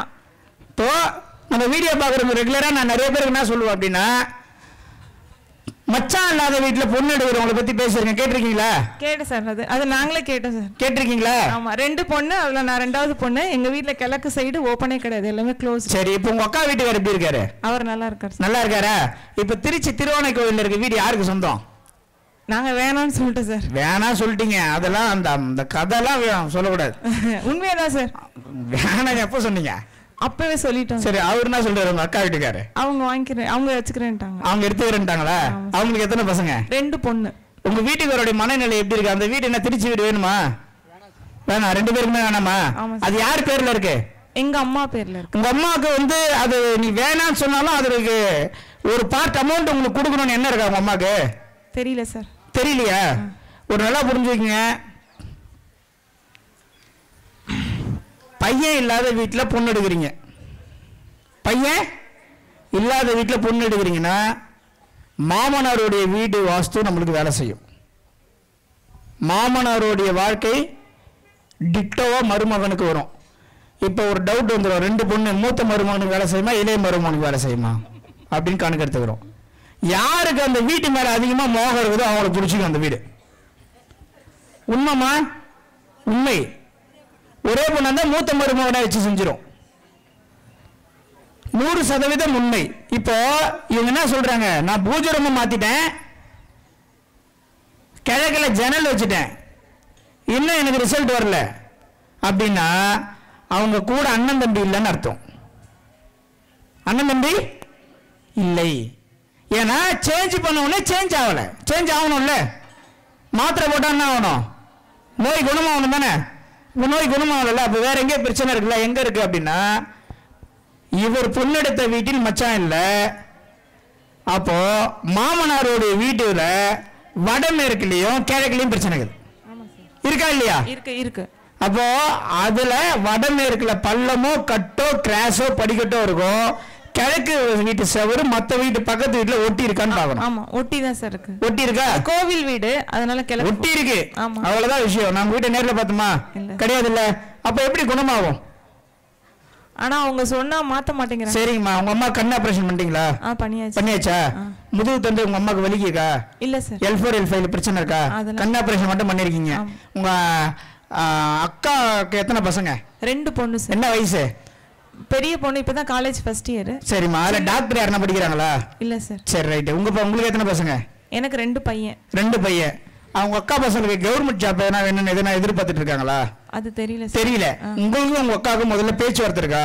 இருக்கு சார். இருக்கு. நல்லா பேசுறீங்க. நல்லா பேசுறேன். உங்க அக்கா வீட்டுக்காரர் என்ன பிசினஸ் பண்றாரு? அவர் சாஃப்ட்வேர்ல இருக்காரு. சாஃப்ட்வேர்ல இருக்காரு. நீங்க இவர் என்ன பண்ணிட்டு இருந்தாரு? Civil engineer sir. நான் ஒரு விஷயம் நல்லா புரிஞ்சுக்கங்க. நம்மளுடைய பிரச்சனைக்கு தீர்வு வேணும், சொல்யூஷன் வேணும்னா முதல்ல என்ன பண்ணணும்னா நம்ம குடும்பத்தில் இருக்கிறவங்களுடைய ஹிஸ்டரியை தெரிஞ்சுக்கணும். நம்ம குடும்பத்தில் இருக்கக்கூடிய ஹிஸ்டரியை, ஒருத்தர் வந்து கவர்மெண்ட் ஜாப் வேணும்னா அப்பா சொந்த பிஸ்னஸ் வேணும். சொந்த பிஸ்னஸ் இல்லைன்னா அவர் கவர்மெண்ட்ல வேலை செய்யணும். இப்படி இருக்கிறவங்களுக்கு தான் கவர்மெண்ட் ஜாப் கிடைக்கும். இதெல்லாம் நீங்கள் போட்டு குழப்பி சுற்றி வளைச்சி புரிஞ்சுக்கிறதுக்கு 10-20 வருஷம் ஆகிடும். ஒரு குழந்தைக்கு கவர்மெண்ட் வேலை கிடைக்கணும்னா அந்த அப்பா என்ன பண்ணணும்? ஒன்று சொந்த பிஸ்னஸ் செய்யணும், இல்லைன்னா கவர்மெண்ட் ஜாப் செய்யணும். இதுதான் கான்செப்ட். இப்போ உங்கள் மாமனார் வகையில் யாருன்னா கவர்மெண்ட் ஜாப் செஞ்சவங்க இருக்காங்களா? யாருமே கிடையாது. இல்லை சார், யாருமே கிடையாது. ஆனால் கிழக்கு ஃபுல்லாக மூடப்பட்ட வீடு. கரெக்டா? இப்போ வந்து கோவில் வேலை செஞ்சவங்க யாருன்னா கோவில் வேலை யாருமே கிடையாது. இப்போ பாருங்க, உங்க எல்லாருக்கும் ஒரு விஷயத்த தெளிவாக சொல்லிக்கிறேன். நிறைய பேர் நிறைய கேட்கணும்னு வந்திருப்பீங்க, பேசணும்னு வந்திருப்பீங்க. நம்ம மாதம் இந்த இடத்துல வந்து மக்களாக உங்களுடைய கேள்விகளுக்கும் உங்களுடைய சந்தேகங்களுக்கும் யூடியூப்ல சொல்லாத விஷயத்தை தான் நான் நேரில் சொல்லணும்னு ஒரு முடிவு பண்ணிட்டேன். ஏன்னா இவ்வளோ தூரம் பிரயாணப்பட்டு வரீங்க, எதனா ஒரு எதிர்பார்ப்போடு வருவீங்க, எதனா தெரிஞ்சுக்கணும்னு வருவீங்க. அதனால யூடியூப்ல சொன்னதே நம்ம சொல்லக்கூடாது. சொல்லாத சில ரகசியங்களை, புது விஷயங்களையும் நம்ம மக்களுக்கு கொடுக்கணும்னு ஒரு முடிவில் தான் நம்ம வந்திருக்கோம். இப்போ நம்ம அப்பாயின்மெண்ட்லாம் நிப்பாட்டி வச்சிருக்கோம். ஜாதகம் பார்க்கணும்னு ஃபோன் பண்ணுறவங்களுக்கு நிச்சயமாக நவம்பர் மாதம் வரைக்கும் அப்பாயின்மெண்ட் பார்க்க முடியாது. இருக்கிற அப்பாயின்மெண்ட்டை எங்களால் பார்க்க முடியல. வெளியூருக்கு அதிகமாக வாஸ்து பார்க்க போகிறதுனால அப்பாயின்மெண்ட்லாம் ஸ்டாப் பண்ணி வச்சுருக்கோம். மாதம் பௌர்ணமி அன்று கண்டிப்பாக இந்த இடத்துல 4 மணிக்கு இந்த மாதிரி ஆன்மீக ஜோதிட வாஸ்து ரீதியான சொற்பொழிவு நடக்கும். நீங்கள் மட்டும் இல்லாமல் நிச்சயமாக உங்களை சார்ந்தவர்களும் கூப்பிட்டு வந்து இந்த மாதிரி பயனுள்ள தகவலை தெரிஞ்சுக்கங்க. ஒரு வீட்டில் கிழக்கு பக்கம் ஜன்னல் இல்லாத மூடப்பட்ட ஒரு வீடு திருச்சியில் இருக்கு. அவருக்கு 2 பொண்ணு, பசங்க இல்லை. மூத்தது ஒரு பொண்ணு, இளையது ஒரு பொண்ணு. இளைய பொண்ணு சென்னையில் இருக்காங்க. சென்னையில் இருக்கக்கூடிய அவர்களுடைய கணவரை அந்த வீடு பாதிக்குது என்றால் வாஸ்து எவ்வளவு பெரிய ஒரு வேல்யூலான சப்ஜெக்ட்னு நீங்க புரிஞ்சுக்கணும். இப்போ இவங்க இதை மாத்திட்டாங்க. என்ன பண்ணிட்டாங்க? சென்னையில் இருக்க வீடை மாத்திட்டாங்க. ஒரு மரத்தோடைய கிளை தான் பிரச்சனை போது கிளையை உடைச்சிட்டாங்க. அங்க வேற என்ன இருக்கு? பிரச்சனையா இருக்கு. இப்போ உங்க அம்மா அந்த வீட்டை விட்டு வெளியே வந்தாலோ, அந்த வீட்டை விற்று விட்டாலோ, இல்லை நம்ம சொல்வதை போல் அந்த வீட்டில் இடிச்சு ஆல்ட்ரேஷன் பண்ணாலோ உங்க வீட்டுக்காருக்கு பெரிய மாற்றம் அடையும். நிச்சயமா உங்க வீட்டுக்கார கூட்டிட்டு விஜயவாடா கனகதுர்கைக்கு போயிட்டு வாங்க, பெரிய மாற்றம் நடக்கும். சரி சார். சரிங்களா? விஜயவாடா கனகதுர்கை கிட்ட போனோம். விஜயவாடா கனகதுர்கை வந்து எல்லாமே பில்லு உட்காருங்க, எல்லாருமே கோடீஸ்வரர்கள் செல்லக்கூடிய ஒரு இடம். மிகப்பெரிய பிரச்சனையை அசால்ட்டா தூக்கி போட்டுரும். அசால்ட்டா ஒரு நொடியில தூக்கி போடக்கூடிய ஒரு இடம். விஜயவாடா போயிட்டு வாங்க. உங்க அம்மா கிட்ட உட்காந்து பேசுங்க. நீங்க சொன்னா கேட்பாங்களா, உங்க அக்கா சொன்னா கேட்பாங்களா, இல்ல ஃபேமிலியோட உட்காந்து பேசி அந்த வீட்டிலிருந்து கூடிய சீக்கிரம் வெளியே வருவதற்கு உண்டான வழியை பாருங்க. அம்மா அப்பாவை வெளில மாத்தணும். அந்த வீட்டை விட்டு வெளியே கொண்டு வந்து அந்த வீடை வித்துருங்க. சரி சார். இல்ல அந்த வீட்டை விட்டு வெளியே வர முடியாதுன்னா வீடு என்ன பண்ண இடிச்சு ஆல்ட்ரேஷன் பண்ணா இங்க எல்லாமே மாறுமா? சரி சார். சரி, உங்களுக்கு எத்தனை? 2 பையனா? ஆமா சார். சரி, அந்த வீட்டோட பாதிப்பு அடுத்தது எங்க போய் பிடிக்கும் தெரியுமா? தெரியாது. உங்க பையனுக்கு பொண்ணு எடுப்பீங்கல்ல? ஆமா சார். பொண்ணு கிட்ட போகும். சரி சார். அதனால கூடிய சீக்கிரம் என்ன பண்ணோம், அந்த வீட்டில இருந்து வெளியே வரதுக்குனால ஒரு வாய்ப்பை ஏற்படுத்திங்க. விஜயவாடா கனகதுர்கைக்கு போங்க. இல்லை சார், ஏன்னா எங்கள் அம்மா அப்பா 2 பேருமே 70 வயசுக்கு மேலே இருக்கிறவங்க. அவங்க நாங்கள் இவ்வளோ நாள் இழந்துட்டோம், இனிமேட்லாம் எங்கள் வாழ்க்கை இப்படியே போகட்டும் அப்படி தான் சொல்கிறாங்க. சரி, அப்போ அப்படியே இருக்கட்டும். அவர்கள் காலத்துக்கு பிறகு அந்த வீட்டை நீங்கள் வித்துடணும். அந்த வீட்டை நீங்கள் ஒரு கெஸ்ட் ஹவுஸ் மாதிரி வச்சிங்கன்னு அக்காவும் தங்கச்சியும் போகும்போதெல்லாம் தங்கலான ஒரு பிளான் பண்ணிங்கன்னா பசங்களுடைய லைஃப் வீணாக போயிடும். சரி சார். அப்பா அம்மா உங்களுடைய அப்பா அம்மா காலத்துக்கு பிறகு அந்த வீட்டை என்ன பண்ணணும்? வித்துடணும். இல்லைன்னா இடிச்சு ஆல்ட்ரேஷன் பண்ணிக்கணும். 2த்துல எதனா ஒன்று பண்ணிடணும். சரிங்களா? சொல்லுங்கம்மா. பேரு? சார் பானுமதி. சார் பானுமதி. எங்கேருந்து வரீங்கம்மா? ஒசூர்லேருந்து வரேன் சார். எங்கம்மா? ஒசூர். ஒசூரா? ஓ ரைட்டு. ஒசூர்ல எங்க இருக்கீங்க? ஒசூர்ல இப்போ வந்து முனீஸ்வர் நகர். எந்த ரோடு? ராயகட் ரோடா தளி ரோடா? முனீஸ்வர் நகர் சார். இது தளி ரோடு வரும். தளி ரோடு வரும். ரைட். நான் உங்க 1 இயரா நான் ஃபாலோ பண்ணிட்டு இருக்கேன் சார். சரி. நான் போகாத இடம் இல்லை. என்னால் முடிஞ்சது வாரம் போன முதல்ல உங்களுக்கு குலதெய்வம் என்னது? அங்காளம்மன் சார். என்ன ஊர்? லால்பேட்டை சிதம்பரத்துக்கு. சரி, எப்போ போனீங்க லாஸ்டா? இப்போ பையனோட குழந்தைக்கு மொட்டை அடிக்க. சரி, வேற எதனா குலதெய்வத்துக்கு ரொம்ப வருஷம் போகாத விட்டு போனீங்களா? எதனா வேண்டுதல் எதனா பாக்கி எதனா இருக்கா? இல்லையா சார், எல்லாம் கரெக்டா தெரியும். இந்த இப்போ கூட தாடி மீசையோட குலதெய்வத்துக்கு விட்டுருக்காரா? கடன் பிரச்சனையா? எவ்வளவு கடன் பிரச்சனை மாட்டீங்க? மீள முடியாத அளவுக்கு மாட்டின்னு இருக்காரு அவரு. ஆமா சார். உங்களால மீளவே முடியாதுமா. நீங்க போட்டிருக்க ட்ரெஸ், அவங்க போட்டிருக்கிறது என்ன போட்டிருக்காங்க? சிகப்பு துணி. சிகப்பு துணி போட்டுன்னு ஒருத்தவங்க ஒரு கேள்வி கேட்கறாங்கன்னா அதுக்கு காரணம் என்னன்னா தப்பிக்க முடியாதுன்னு அர்த்தம். அப்ப என்ன பண்ணலாம்? வீட்டையும் விட்டுட்டு வந்துட்டோம் சார். நீங்கள் சொன்னபடி எங்களுது கிழக்கு வாசல் எல்லாம் விற்றுட்டும் இப்போ வாடகை வீட்டில் இருக்கிறேன். தலைமறைவான வாழ்க்கை தான்மா உங்களுது. உங்களுக்கு பெரிய பெரிய பிரச்சனையில் போய் மாட்டிக்கிறீங்க. சகுனம் நிமித்தம் அதிகமாக பார்ப்பதால் சொல்கிறேன். ஒருத்தவங்க சிகப்பு துணி போட்டுன்னு ஒரு கேள்வி கேட்குறாங்கன்னா அது கேள்வியோடைய வீரியம் ரொம்ப அதிகமாக எடுத்துக்கணும். கேள்வியோடைய தன்மை என்ன இருக்கும்? மீள முடியாத ஒரு பிரச்சனையில் அவங்க போய் மாட்டின்னு இருக்காங்க. கடன் பிரச்சனையில் மாட்டிக்கிட்டாங்க. கோர் கணக்கில் போய் மாட்டிக்கிட்டாங்க. லட்சக்கணக்கில் போய் மாட்டிக்கிட்டாங்க. ஒன்றுமே பண்ண முடியாது. அவங்களால திருப்பி தரவே முடியாது. அவங்களுடைய சூழ்நிலை அந்த மாதிரி சூழ்நிலை. இப்போ என்ன பண்ணலாம்?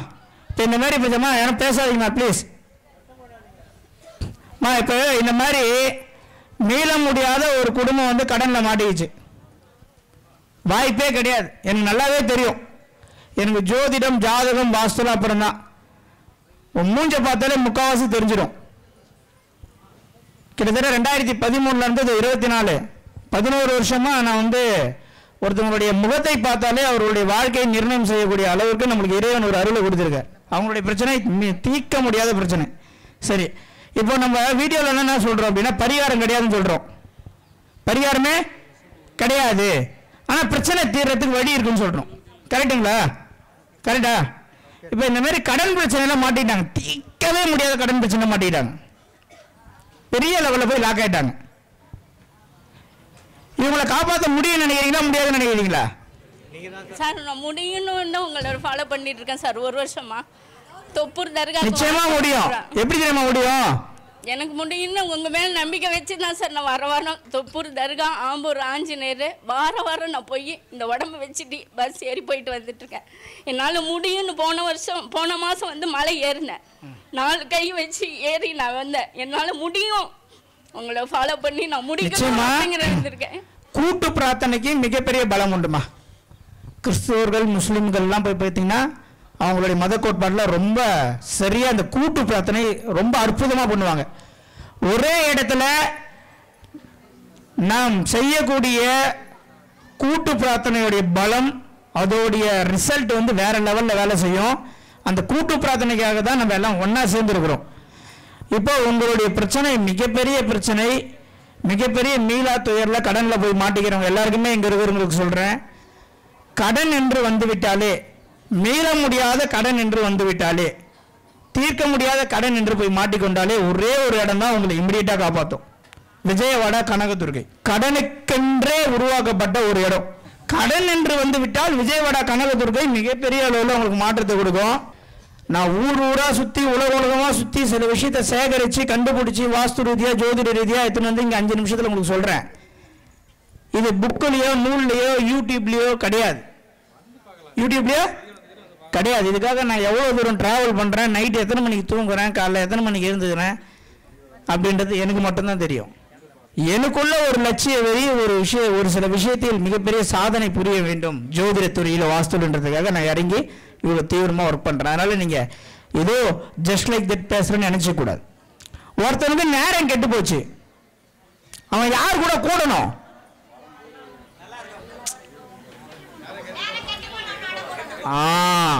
கரெக்ட். ஒருத்தர் நேரம் நல்லா இருக்கு, அவன் யார் கூட கூடணும்? அவ்வளோதான் மேட்டர். இப்போ பார்த்துக்க, புரிஞ்சுங்க. ஏன் இந்த மலையை நான் தேர்வு செய்தேன் என்றால் இந்த மலையில் என்ன இருக்கு? மிகப்பெரிய குறைபாடு இருக்கு. வந்தவங்களுக்கு எல்லாம் என்ன இருக்கு? குறையும் ஒன்னா சொன்ன ஆயிடுமா? நிறைய ஆயிடும். புரியுதுங்களா? அப்ப இந்த இடத்துல என்ன குறை இருக்கு தெரியுமா? அது தெரியாது. அது எல்லாமே இருக்கு தெரியும். எப்படின்னா பார்த்தேன் இன்னைக்கு ஜாலியாக இருக்கு. அவரு நீங்க விட மாட்டாரு. எப்படி இருந்தாலும் கிரிவலம் சுத்தும் போது சைட்ல வந்து வரசுவாரு.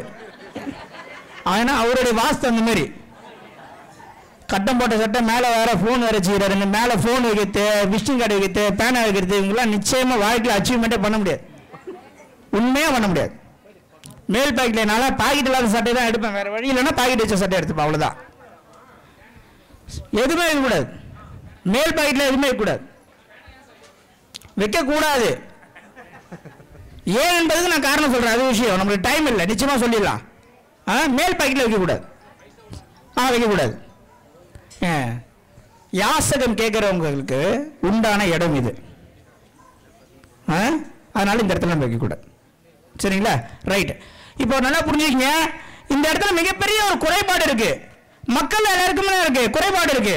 இந்த குறையையும் சேரும் பொழுது என்ன ஆயிடும்னா, மைனஸ் சேரும்போது என்ன ஆகும்? பிளஸ் சேரும்போது மைனஸ் சேர்ந்தா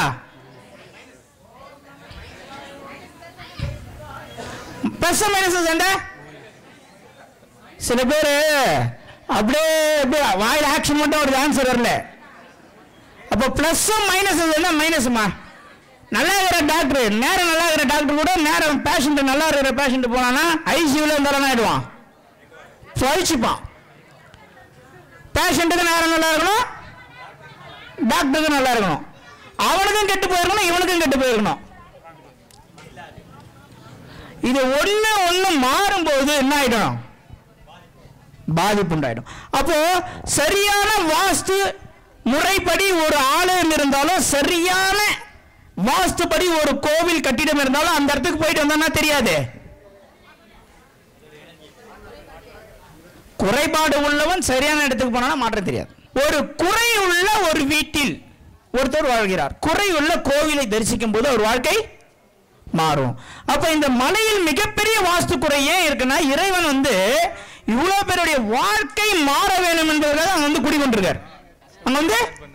குடிகொண்டிருக்கார். இந்த மலையை சுற்றி வர மிகப்பெரிய மாற்றங்கள் உங்க எல்லாருக்குமே தெரியும். இது 2வது மாசம் வந்திருக்கீங்க, இன்னும் தொடர்ந்து வர போறீங்க. நான் வந்து ஒரு மாசம் வந்து வழி கடை உங்களெல்லாம் வழி நடத்திட்டு அப்படியே போயிடலான்னு பார்க்கும்போது, போன மாசம் மக்களுடைய கூட்டத்தை பார்த்துட்டு இல்ல கண்டிப்பா நம்ம மக்களை வழி நடத்தணும் அப்படின்றதுக்காக நான் முடிவு பண்ணியிருக்கேன். மாசம் நான் வரதா ஒரு முடிவு எடுத்திருக்கேன். நீங்களும் மாசம் வாங்க. இதுல சில பேர்லாம் வந்து கண்டிப்பா எனக்கு தெரியும், ஞாயிற்றுக்கிழமை கிரிவலம் இருந்ததுன்னா நான்வெஜ் சாப்பிட்டு வராத கேங்க்லாம் இருக்கும். நான்வெஜ்ஜை தயவு செஞ்சு விட்டுருங்க. எப்ப ஆடியோ பார்த்து விட்டீங்களா? எப்ப விட்டீங்க? உங்க அப்பா ஒரு மாசம் ஆச்சா? அதெல்லாம் கிடையாது, சாப்பிடக்கூடிய சூழ்நிலை ஏற்பட்டிருக்காது. இப்ப புரட்டாசி வந்துச்சா, இதுவும் விட்டுருவாங்க. நீ ஐப்பசி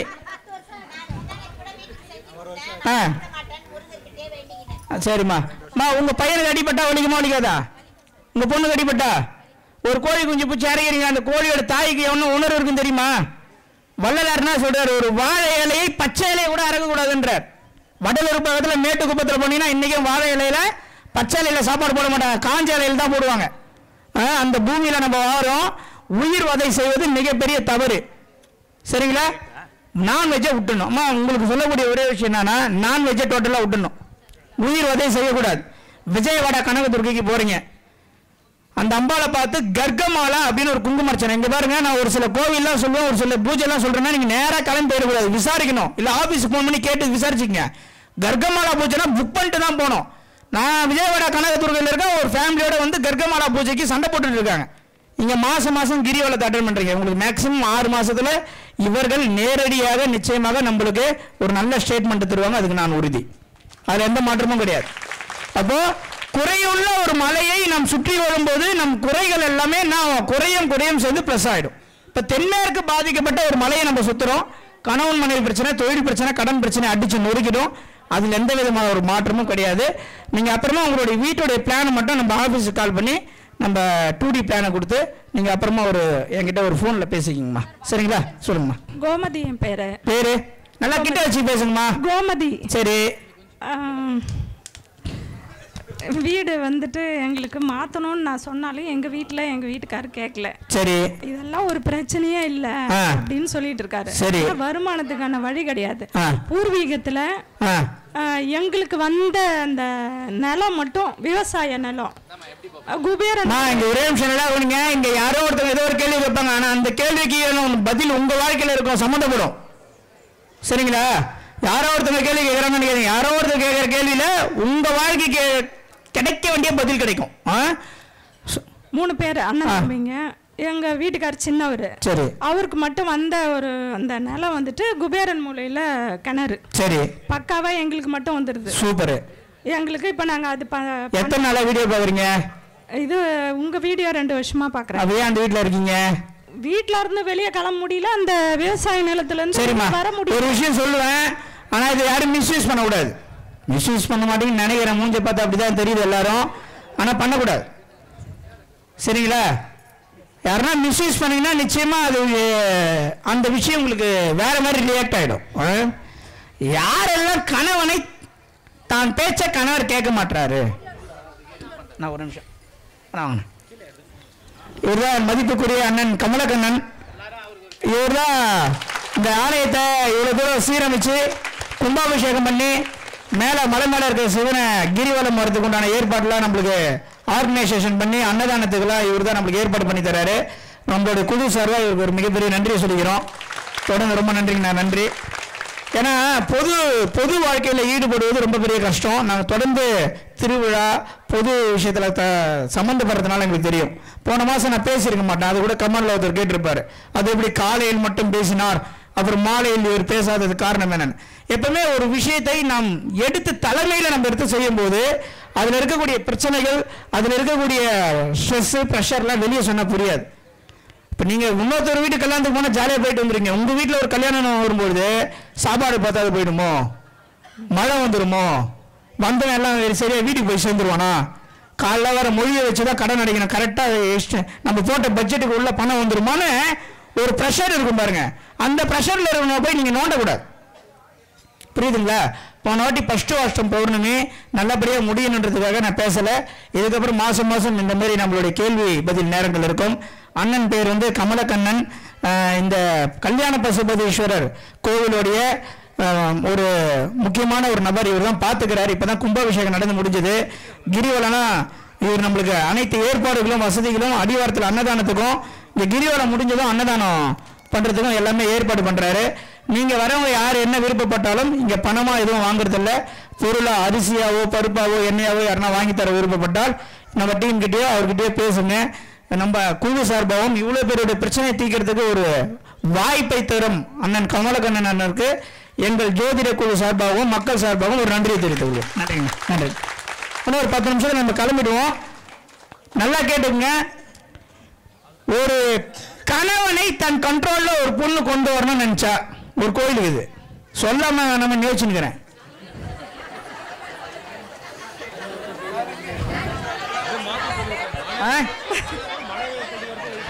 அவர் வேணான்றாரு மெஜாரிட்டி. என்ன சார் இப்படி சொல்லி? ஏன்னா இதெல்லாம் ஆமா இல்லம்மா, இல்ல இது நான் விளையாட்டு சொல்ல. உண்மையிலே கணவனை தான் கண்ட்ரோல்ல வச்சுக்கிறதுக்கும் கோயில் இருக்கு, மனைவியை தான் கண்ட்ரோல்ல வச்சுக்கிறதுக்கும் முன்னோர்கள் கட்டி வச்சிருக்காங்க. ரெண்டுத்துக்குமே ஆலயங்கள் இருக்கு. இதை நாம் வீடியோலயோ பரிகாரங்களே சொல்லும் போது மறைமுகமா சொல்லுவோம். ஏன்னா இங்க பண்றதெல்லாம் பாருங்க, முன்னொரு காலத்துல கல்யாணம் ஆகி அம்மா வீட்டுக்கு போகணும்னா எப்போ போவோம்? ரொம்ப ரேரு, வருஷத்துக்கு ஒரு வாட்டி. அதே பெரிய விஷயம். எனக்கு ஒரு அக்கா ஒரு அண்ணன். எங்கள் அக்காவுக்கு கல்யாணம் ஆகும்போது 2007, நான் 8வது படிச்சுட்டு இருக்கேன். வருஷத்துக்கு ஒரு வாட்டி, அதிகபட்சம் 2 வாட்டி எங்கள் அக்கா எங்கள் வீட்டுக்கு வந்தாலே பெரிய விஷயம். ஆனால் எங்கள் அக்காவுடைய நாத்தனார்கள் வாரம் ஞாயிற்றுக்கிழமை ஆனால் வந்துடுவாங்க. சனிக்கிழமை வெள்ளிக்கிழமை நைட்டே வந்துடுவாங்க. சனிக்கிழமை ஞாயிற்றுக்கிழமை ஃபுல்லாக இருப்பாங்க.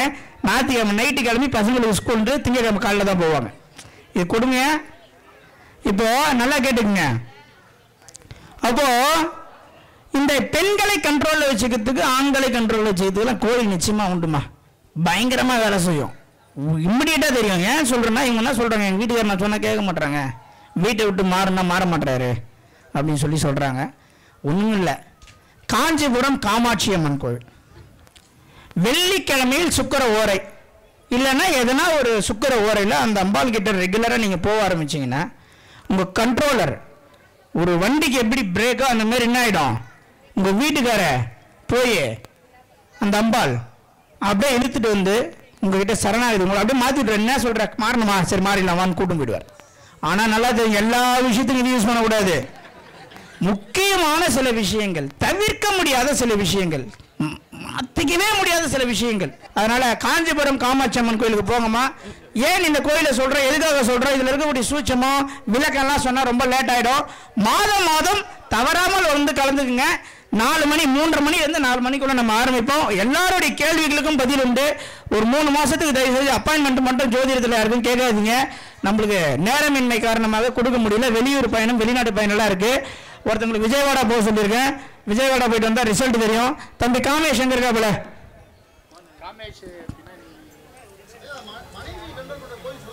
இல்லை இல்லை, அது மெஜாரிட்டி கம்மியாக இருக்கு. அது அடுத்த மாதம். காஞ்சிபுரம் காமாட்சி கோயில் ஏன் சொல்றேன்னா பேசுவோம். ஐயா அவ்வளவுதான், நம்ம கிரிவல ஸ்டார்ட் பண்ண போறோம். அம்மா வேற என்ன பிரச்சனை உங்களுக்கு? இதுக்கு என்ன தீர்வு? காஞ்சிபுரம் காமாட்சிமா சரணாகதி ஆயிடணும். அந்த அம்பால போய் பிடிக்கும் போது உங்க வீட்டுக்கார ஆஃப் ஆயிட்டு வருமா? சரிங்களா? நீங்களே ரிசல்ட் சொல்லுவீங்க. இவர்தான். இதுக்கப்புறம் நம்ம கிரிவலம் ஸ்டார்ட் பண்ண போறோம். நிச்சயமா அடுத்த மாசம் கொஞ்சம் முன்னாடியே கூட நம்ம ஆரம்பிப்போம். மதியம் 2 மணிக்கு சாப்பிட்டுட்டு கூட இங்க அன்னதானம் போட ஏற்பாடு பண்ணிட்டு சாப்பிட்டு கூட நம்ம ஆரம்பிப்போம். சொல்லுங்க, எங்க இருந்து வரீங்க? பேர் என்ன? நெய்வேலியிலிருந்து வரேன் சார். நெய்வேலியில இருந்து. கொஞ்சம் கிட்ட வச்சுங்க. நெய்வேலியில இருந்து வரீங்க? நெய்வேலியில இருந்து வரேன். என்ன பேரு? பேர் கோவிந்தசாமி. கோவிந்தசாமி. சரி ரைட். வேலையே இல்லாம ரொம்ப கஷ்டமா இருக்கு சார். ரைட். வீட்டுல ரொம்ப நாளா உடம்பு முடியாம அவங்களுக்கு நிறைய மருத்துவ செலவு எல்லாம் பண்ணி மருத்துவ செலவு பண்றீங்க. ஒரு வீட்டுல விரைய செலவு நடக்குது, மருத்துவ செலவு நடக்குதுன்னா ஒரே ஒரு தப்பு தான், பாத்ரூம் மட்டும் தான் தப்பு. நல்லா புரிஞ்சுக்கங்க. மருத்துவ செலவு நடக்குது, விரைய செலவு நடக்குது அப்படின்னா ரொம்பலாம் யோசிக்காதீங்க. போட்டு ரொம்ப அப்படியே பில்கேஸ் லெவலுக்குலாம் யோசிக்காதீங்க. பாத்ரூம் தப்பா இருக்குதுமா, அவ்வளோதான். வேற ஒன்றுமே கிடையாது, வேற எதுவுமே கிடையாது. பாத்ரூம் தப்பா இருக்குது. இப்போ இவர் சொல்றாரு இவர் வீட்லயும் பாத்ரூம் தான் தப்பா இருக்கு. உங்க வீட்டில் பாத்ரூம் எங்க இருக்கு? பாத்ரூம் வந்து வடகிழக்கு இருக்கு சார், வடமேற்கு இருக்கு சார். வடமேற்குல ஃப்ளோரை விட எவ்வளவு ஹைட் தூக்கி இருக்கீங்க? ஃப்ளோர் லெவல்லே இருக்கு சார். வாடகை வீடு தான் சார் இருக்கும், சொந்த வீடு கிடையாது. வாடகை வீடா இருந்தாலும் சொந்த வீடா இருந்தாலும் ஒண்ணுதான். உங்களுக்கு பூர்வீகத்துல வேற என்ன வீடு இருக்கா? இல்ல சார், இருந்து விட்டு சொத்து சார் வேண்டிய இடம் என்ன இருக்கா? இல்ல சார், அதுவும் எடுத்து முடிச்சிட்டோம். சரி, அந்த பாத்ரூம் மதர்வால் தாய் சவுத்துட்டு வெளியே என்ன போயிருக்கா? வெளியே மதர்வாலுக்கு வெளியே போல சார், உள்ளே அடங்கிருச்சு. ஆமா ரைட். மதர்வால் உள்ளே தான் இருக்குது பாத்ரூம். மதர்வாலுக்கு உள்ளே ஒரே ஒரு பாத்ரூம் தானே? ஒரு பாத்ரூம் தனியா அட்டாச் அந்த டாய்லெட் இருக்கு. சரி, அந்த பாத்ரூமுக்கு வெளிய இருந்து வழி வச்சிருக்கீங்களா உள்ள இருந்து வச்சிருக்கீங்களா? உள்ள இருந்து தான். உள்ள இருந்து. அந்த பாத்ரூமுக்கு வாசல் எதுல வச்சிருக்கீங்க? அதாவது ஈசானி மூலையில இருந்து இந்த பக்கம் வர மாதிரி, கிச்சன்ல இருந்து பாத்ரூம் போற மாதிரி வச்சிருக்காங்க. சரி, பாத்ரூம் நிச்சயமா தப்பா இருக்கு. வடமேற்குல இருக்கக்கூடிய பாத்ரூம்ல இருக்கக்கூடிய என்ட்ரன்ஸ் தப்பா இருக்கணும். இல்லைன்னா மதர்வாலை விட்டு 2 அடி பாத்ரூம் அவுட்டர் சைடு வெளியே போயிருக்கும். இதை மட்டும் நீங்க படம் எடுத்துட்டு இல்ல வரைஞ்சிட்டே வாங்க, நிச்சயமா பார்ப்போம். நெய்வேலி அப்படின்னா வேலுடையான் பட்டு. ஆமா சார், அதே இடம் தான். அந்த முருகரை பாருங்க, வாழ்க்கை மிகப்பெரிய மாறும். அங்கேயும் போயிட்டு தான் சார் இருக்கு. அங்க ரெகுலரா போங்க. சஸ்திர பந்தன் ஒண்ணு இருக்கு, அதை வாங்கி வச்சு பூஜை பண்ணுங்க, உங்க வாழ்க்கை மாறிடும். கூட்டு பிரார்த்தனை பண்ண போறோம். சிவனடியார்கள் பதிகம் பாடுவாங்க.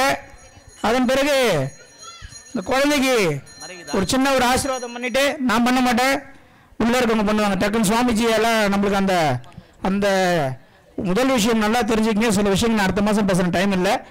இந்த குழந்தை நம்ம கூட கிரிவலத்துக்கு நடந்து வரணும். இங்கே உட்காந்துருக்க 4 பேருடைய பிரச்சனையும் தீரணும். உங்களுக்கும் நிறைய விஷயங்கள் தொடர்ந்து இந்த கிரிவலத்துக்கு வர இறைவன் வந்து அனுகிரகம் வழங்கணும். கூட்டு பிரார்த்தனை ஸ்டார்ட் பண்ணும். நன்றி.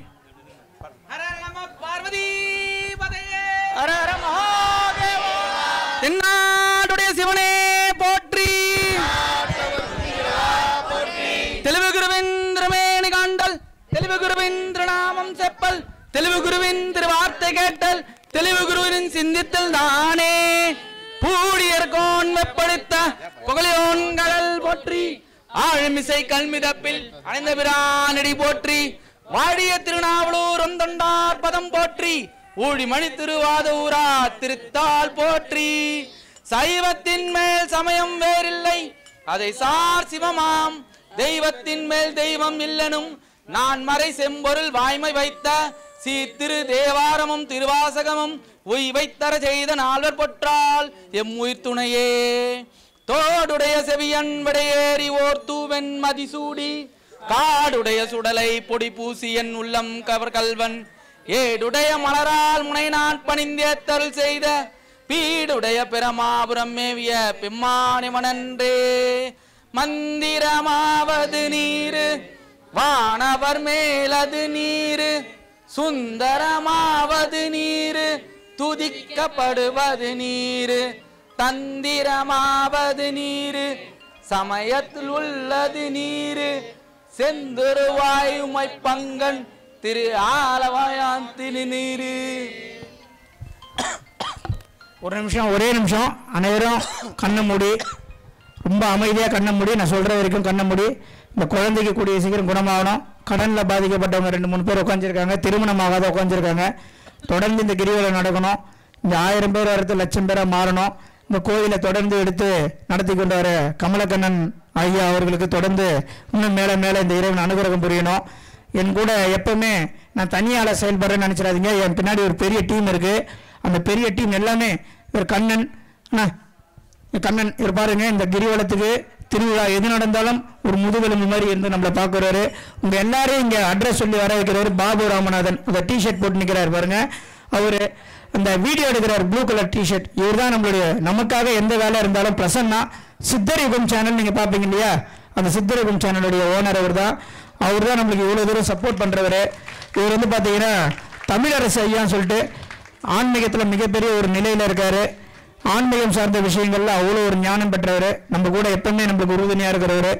இவர் வந்து பிரகாஷ்ன்றவர் பேரூரில் இருக்கார். அதாவது எங்கள் சொந்த ஊருக்கு பக்கத்து ஊர். இவர் வந்து வேலூரில் இருக்கார். நவீன் இவர் பேர். இவரெல்லாம் கிரிவலம் சொல்லும் போது காலைல வேலூர்லேருந்து கிளம்பி வந்துட்டாரு. மோகன்ராஜ், திருன்றூர் மோகன்ராஜ். ஒரே ஒரு வார்த்தை சொன்னேன், ஏன் எதுக்குன்னே கேட்காத மாலை போட்டா போல 48 நாள் அவுகு வேலை. அந்த மாதிரி ஒரு குரு பக்தி கொண்ட ஒரு நபர் நம்ம டீமில் வேற யாருன்னா இருக்கா? சர்வேஷ் சார். ஒரே நிமிஷம், ஒரே நிமிஷம். இவர் பார்த்த உடனே தான் ஞாபகம் வருது. ஒரே செகண்டு. உங்கள் வீட்டுக்கு நான் வந்திருக்கேண்ணா.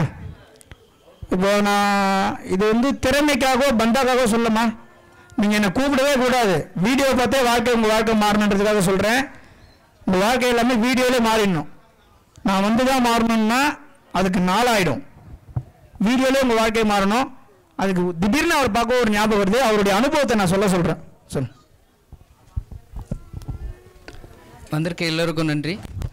என் பேர் வந்து சர்வேஸ்வரன். சாரோடைய வீடியோ வந்து 2 வருஷமாக நான் ஃபாலோ பண்ணிகிட்ருக்கேன். ஃபாலோ பண்ணிட்டு மட்டும்தான் இருப்பேன் எப்பயுமே. என்னுடைய அனுபவங்கள் வந்து பார்த்திங்கன்னா ஆன்மீக சார்ந்ததே போயிட்டுருக்கோம். என்னை சார்ந்தவங்க எல்லாருமே நல்லா இருப்பாங்க, ஆனால் என்னை வச்சு. ஆனால் நான் மட்டுமே எல்லா இடத்துலையுமே கீழே தான் இருந்தேன். அதை வந்து முதல்ல எனக்கு அந்த அனுபவத்தை வந்து வெளிப்படையாக சொன்னவர் சார் தான். எல்லாரையும் வாழ வச்சிட்டு இருக்கேன், நீ எப்போ வாழ்க்கையை வாழ போகிற அப்படின்னாரு. அப்போ தான் எனக்கு ஆணி அடித்த மாதிரி ஒரு யோசனை. எல்லாருமே நல்லா இருக்காங்க, என்னை சார்ந்தவங்க எல்லாருமே நல்லா இருக்காங்க, அப்போ நான் மட்டும் என் கீழேயே கிடக்கிறேன் அப்படின்றது எனக்குள்ளேயே கேள்விகளாக இருந்தது. அது வந்து ராவணன் சொல்லிட்டு என்னுடைய பேர் முதல்ல ஃபோன் பண்ணும்போது ஆஃபீஸ்க்கு ஃபோன் பண்ணி கேட்குறேன். எங்கெங்கேயோ போய் சாருடைய டேட்டோ அவர் லைஃப்பில் எப்படி டிரைவராக இருந்தாரோ, எப்படி கஷ்டப்பட்டு இந்த ஃப்யூச்சரில் வந்தாரோ, எவ்வளோ லட்சங்களை கஷ்டப்பட்டு எல்லாத்தையும் இழந்தாரோ, அதே உருவம் தான், முகம் மட்டும்தான் மாறி இருக்கு. எனக்கு ஒரு சந்தேகம், எல்லாருமே வந்து நல்லா இருக்கிறாங்க, நான் யாரை பார்த்து நல்லா இருக்கிறது அப்படின்னு இறைவன்கிட்ட நான் எப்பயுமே பேசிகிட்டே இருப்பேன். அப்போது நைட்டில் தூங்க மாட்டேன், சாரோட வீடியோ மட்டும் பார்த்துட்டே இருப்பேன். எனக்கு என் மனைவிக்கும் ஒரு நாள் வந்து வாக்குவாதம், நீ என்ன சும்மா யாரை பார்த்தாலும் போய் பார்க்கணுன்றேன்னு. எல்லாரையும் பார்த்துட்டேன், சாரை மட்டும்தான் இன்னும் பார்க்கல, அவரையும் பார்க்குறேன் அப்படின்னு சிரிச்சாங்க. என்ன இப்படி ஒரு பைத்தியக்காரத்தனம் பண்ணுறேன்னு. முதல்ல சாருக்கு ஃபோன் பண்ணி கேட்டேன் அப்பாயின்மெண்ட்டு. 2 மாதம் வந்து டைம் எனக்கு சொன்னாங்க. ஒரே வார்த்தை மட்டும் தான் சொன்னேன், பணம் கட்டிட்டேன் சார், நீங்கள் வந்தீங்கன்னா நான் உயிரோடு இருப்பேன், இல்லைனா இருக்க மாட்டேன்னு சொல்லிட்டு மட்டும் ஃபோனை வச்சிட்டேன். 2 மாதம் சொன்னவங்க கரெக்டாக ஒரு 15 நாளில் எனக்கு வந்து பார்க்க வந்தாங்க. பார்க்க வந்ததையுமே என்னுடைய வீடு பூர்வீக வீடு தான், கிட்டத்தட்ட 50 வருஷமாக வாழ்ந்துட்டு இருந்த வீடு. என்னுடைய சொந்த ஊர் வந்து எங்கள் அப்பாவுடைய பூர்வீகம் வந்து திருச்சி. இங்கே வந்து காஞ்சிபுரத்தில் வந்து செட்டில் ஆனாங்க. நான் பிறந்து வளர்ந்தது அந்த வீட்டில் தான். அந்த வீட்டில் உள்ளே வந்ததையுமே என்னை பார்த்து கேள்வி கேட்டது, இந்த வீட்டில் நீங்கள் எப்படி இருக்கிறீங்க, வீட்டை விற்றுட்டு போயிடுங்க, வேறு வழியே கிடையாதுன்ட்டாரு. நான் எப்பயுமே அதான் சொன்னேன், எப்பயுமே வந்து சடனாக யோசிச்சிருவேன். சொன்னால் சரி ஓகே வேண்டாமா வெளியே போயிடலாம், நான் விற்றுறேன் சார்ன்ட்டேன். என் மனைவி என்ன சொன்னாங்க, என்ன சார் விற்கலாம், வேறு ஆப்ஷன் என்ன, வேறு வழி இருக்கா அப்படின்னு கேட்டாங்க. சார் தான் சொல்லிட்டார்ல, சார் சொன்னால் விட்டுருமா அப்படின்னு. இல்லை நான் இந்த வீட்டிலே தான் வாழணும் அப்படின்னாங்க. அடுத்த நிமிஷமே ஒரு சில சஜஷன் சொன்னார். இந்த திசைகளில் ஜன்னல்கள் நீங்கள் வச்சா இந்த வீட்டில் நீங்கள் வாழலாம், கிட்டத்தட்ட நான் பிறந்து வளர்ந்து 40 வருஷமாக அந்த வீட்டில் தான் வாழ்ந்தேன். திடீர்னு வெளியில் போகிறதுக்கு எனக்கு மனம் வந்தது. என்னை நம்பி வந்த வீட்டில் என்னுடைய மனைவி ஒத்துக்கல, அந்த வீட்டில் தான் வாழணும் அப்படின்னாங்க. அந்த வாழ்க்கையை இன்னைக்கு நான் வந்து இன்னைக்கு உயிரோடு இருக்கிறேன், சந்தோஷமாக இருக்கிறேன் அப்படின்னா நான் பல லட்சங்கள், கிட்டத்தட்ட 50 லட்சங்களுக்கு மேலே நான் 2012 கிட்டத்தட்ட 2016 நான் செலவு பண்ணேன். அதை மீட்டு எடுக்கல. ஆனால் கடனை அடைச்சிட்டேன். 50 லட்சம் வர்றதுக்கு போகிறதுக்கும் தான் இருக்கும் ஒழிஞ்சு என்னோட சந்தோஷமான வாழ்க்கையை வாழ்கிறதுக்கு இல்லை. அந்த வாழ்க்கையை வாழக்கூடிய இடத்துக்கு கொண்டாந்து விட்ட ஒரு ஏஎல்பி சம்பத் சார் தான். இந்த நிமிஷமும் எல்லா கடனையும் அடைச்சிட்டேன். இதுக்கப்புறமும் கடன் எனக்கு கிடையாது. கடன்ற வாழ்க்கையில் கிட்டத்தட்ட 12 வருஷம் ஆச்சு. நான் இந்த சந்தோஷமான நிகழ்வை பகிர்ந்துக்கிறதுக்கு எல்லாருமே இருக்கிறாங்க, எல்லா சொந்த பந்தமும் இருக்குது. ஆனால் நான் தனிமையை மட்டும்தான் விரும்புவேன். ஏன்னா நான் இறைவனை மட்டுமே நாடி ஓடிட்டு இருக்கவன்.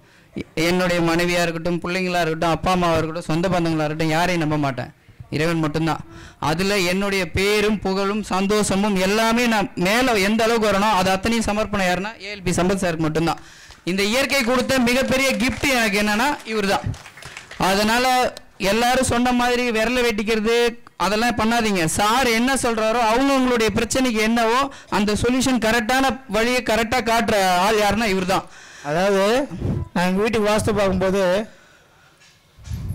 என் வாழ்க்கை மாறலன்னா நான் செத்துருவேன்னு விஷ பாட்டில் வாங்கி வச்சுருந்தாங்க. 4 இடத்துல ஜன்னல் தான் வச்சோம். 4 இடத்துல ஜன்னலை மட்டும் வச்சோம். அதுக்கப்புறம் ஒரு மாதம் கழிச்சு ஃபோன் அடிக்கிறார். சார் இப்போ ரியல் எஸ்டேட் பழைய மாதிரி 2வது இப்போ தான் 2 லேண்டை முடித்தேன், இவ்வளோ பணம் வந்ததுன்னார். ஏன் சொல்கிறேன்னா இவர் இது போய் பரிகாரம் செய்யுங்க 10 லட்சம் எனக்கு பணம் தாங்க நான் கேட்கல. ஜன்னலை வச்சா போதும். உங்கள் வாழ்க்கைக்கு உண்டான தீர்வு நீங்கள் மட்டும்தான். வெளியில் இருக்கவங்களாம் யாரும் உங்களை காப்பாற்ற முடியாதுமா. உங்கள் பிரச்சனைக்கு தீர்வு யார்கிட்ட இருக்கு? அது உங்ககிட்ட எங்கே இருக்குன்னு கண்டுபிடிக்கிறது தான் நம்ம வேலை. ஸோ அதனால் இவரை பார்த்தோன்னே இந்த ஞாபகம் வந்தது. இப்போ எப்படி போகுது பிஸ்னஸ்லாம்? இப்போ போகுதுன்னா இல்லை, ரொம்பவே போகுது. அது மொத்தம் உங்களுக்கு தானே சொல்கிறேன். என்னுடைய பேரு புகழ் எல்லா சந்தோஷம் எல்லாமே உங்களுக்கு மட்டும்தான் அந்த இறைவன் சமர்ப்பணம் பண்ண சொல்லியிருக்காரு. வந்து இறைவன் கொடுத்த வேலை நம்மளுக்கு. அது நம்ம அந்த டியூட்டியை செய்கிறோம். எல்லாம் சொன்னதை கரெக்டாக ஃபாலோ பண்ணுங்கள். ஒரு நிமிஷம் இந்த குழந்தைக்காகவும் இந்த கடன் பாதிக்கப்பட்டவங்களுக்கும் கண்ணை மூடி தியானம் பண்ணுவோம். முடிஞ்சதும் ஒரே நிமிஷம் தியானம் முடிஞ்சதும் அழகாக சிவவாத்தியம் போவோம், பின்னாடி திருமுறை போவோம். அது பின்னாடியே நம்ம போகணும். யாரும் ஓவர்டேக் பண்ணாதீங்க, கவனம் சிதறக்கூடாது. நடக்கிறதே 5 கிலோமீட்டர் தான். 5 கிலோமீட்டர் 5.25 கிலோமீட்டர் தான். போன வாட்டி செக் பண்ணிட்டோம். வழியில் 2 டீ கடை இருக்குது, அங்கெல்லாம் நிற்கக்கூடாது. இறை வழிபாட்டில் தீட்டு என்றால் என்னன்னா இறை வழிபாட்டின் பொழுது எதெல்லாம் இறைவனை வழிபடுவதற்கு உண்டான தடை தாமதத்தை உண்டாக்குகிறதோ அதுதான் தீட்டு. காமம், குரோதம், லோபம், மதம், ஆச்சாரியம் சொல்லக்கூடியதான் தீட்டு. நீங்கள் பஜ்ஜி சாப்பிட்டாலும் போண்டா சாப்பிட்டாலும் தப்பு தான் சார். அப்போ திருவண்ணாமலை 14 கிலோமீட்டரு உடல் முடியாது, அது வேற விஷயம். இங்கே கவனத்தை ஒரே நிலை செலுத்துங்க. செல்லும்போது ஓம் நம சிவாய, சிவாய நம அப்படின்னு சொல்லிக்கினே வாங்க. மாதம் வந்துருங்க. மலை மேலே அபிஷேகம் 12 மணி 1 மணிக்கு நடக்கும். முடிஞ்சவங்க மேலே போய் பாருங்கள். முடியாதவங்க அடிவாரத்தில் அன்னதானம் சாப்பிட்டு 2 மணிக்கெலாம் இங்கே வந்துடுங்க. இந்த மாதம் வெயில் அதிகம், அடுத்த மாதம் அந்தளவுக்கு இருக்காதுன்னு நினைக்கிறேன். நவம்பர் வந்துருச்சுன்னா கொஞ்சம் கம்மியாயிடும். கொஞ்சம் வந்துடுங்க. 3 மணிக்கெலாம் நம்ம ஸ்டார்ட் பண்ணிடுவோம். உங்களுடைய அனைத்து கேள்விகளுக்கும் இங்கே பதில் உண்டு. தொடர்ந்து சித்தர் யுகம் அப்படின்னு ஒரு சேனல் இருக்கும், பார்க்குறீங்களா? அந்த சித்தர் யுகம் அப்புறம் டிவைன் நோட்ஸ்னு ஒன்று இருக்கும். இதில் மட்டும்தான் இதுக்கப்புறம் நம்மளுடைய வீடியோக்கள் நிறைய வரும். அந்த வீடியோவை சித்தர் யுகத்தை டெய்லி பாருங்கள், டிவைன் நோட்ஸை பாருங்கள். அதில் தெளிவாக நம்ம சொல்லிவிடுவோம் எந்தெந்த கோயிலில் எப்போ ஃபங்க்ஷனு, எங்கே வெளியே போகிறோம், எங்கே வரன்றதுலாம் அதில் தெளிவாக சொல்லிவிடுவேன். மற்ற சேனலில் போய் தேடி நமக்கு டைம் வேஸ்ட் பண்ண வேணாம். சித்தர் யுகம், டிவைன் நோட்ஸ் இது 2த்தையும் ஃபாலோ பண்ணிக்கிங்க. இந்த ஒரு நிமிஷம் நம்மளுடைய வீட்டு குழந்தையா நினச்சி பிரார்த்தனை பண்ணுங்க. கூட்டு பிரார்த்தனைக்கு வலிமை அதிகம், மிகப்பெரிய அளவில் சக்ஸஸ் நடக்கும். இந்த குழந்தையே நம்ம இறைவன் கிடையாது நாத்திகம் பேசுகிறவங்களுக்கு முன்னாடி இந்த குழந்தைய நம்ம கிரிவல பாதையில் நடக்க வச்சு கூட்டுட்டு வரணுன்றது என்னுடைய ஆசை. அனைவரும் ஒரு நிமிடம் இந்த குழந்தை நல்லா இருக்கணும். கடனால் பாதிக்கப்பட்ட 4 பேர் பின்னாடி நிற்கிறாங்க, கல்யாணத்தால் பாதிக்கப்பட்டவங்க இருக்காங்க. இவங்களுக்காக இறைவனை நின்று ஒரு நிமிஷம்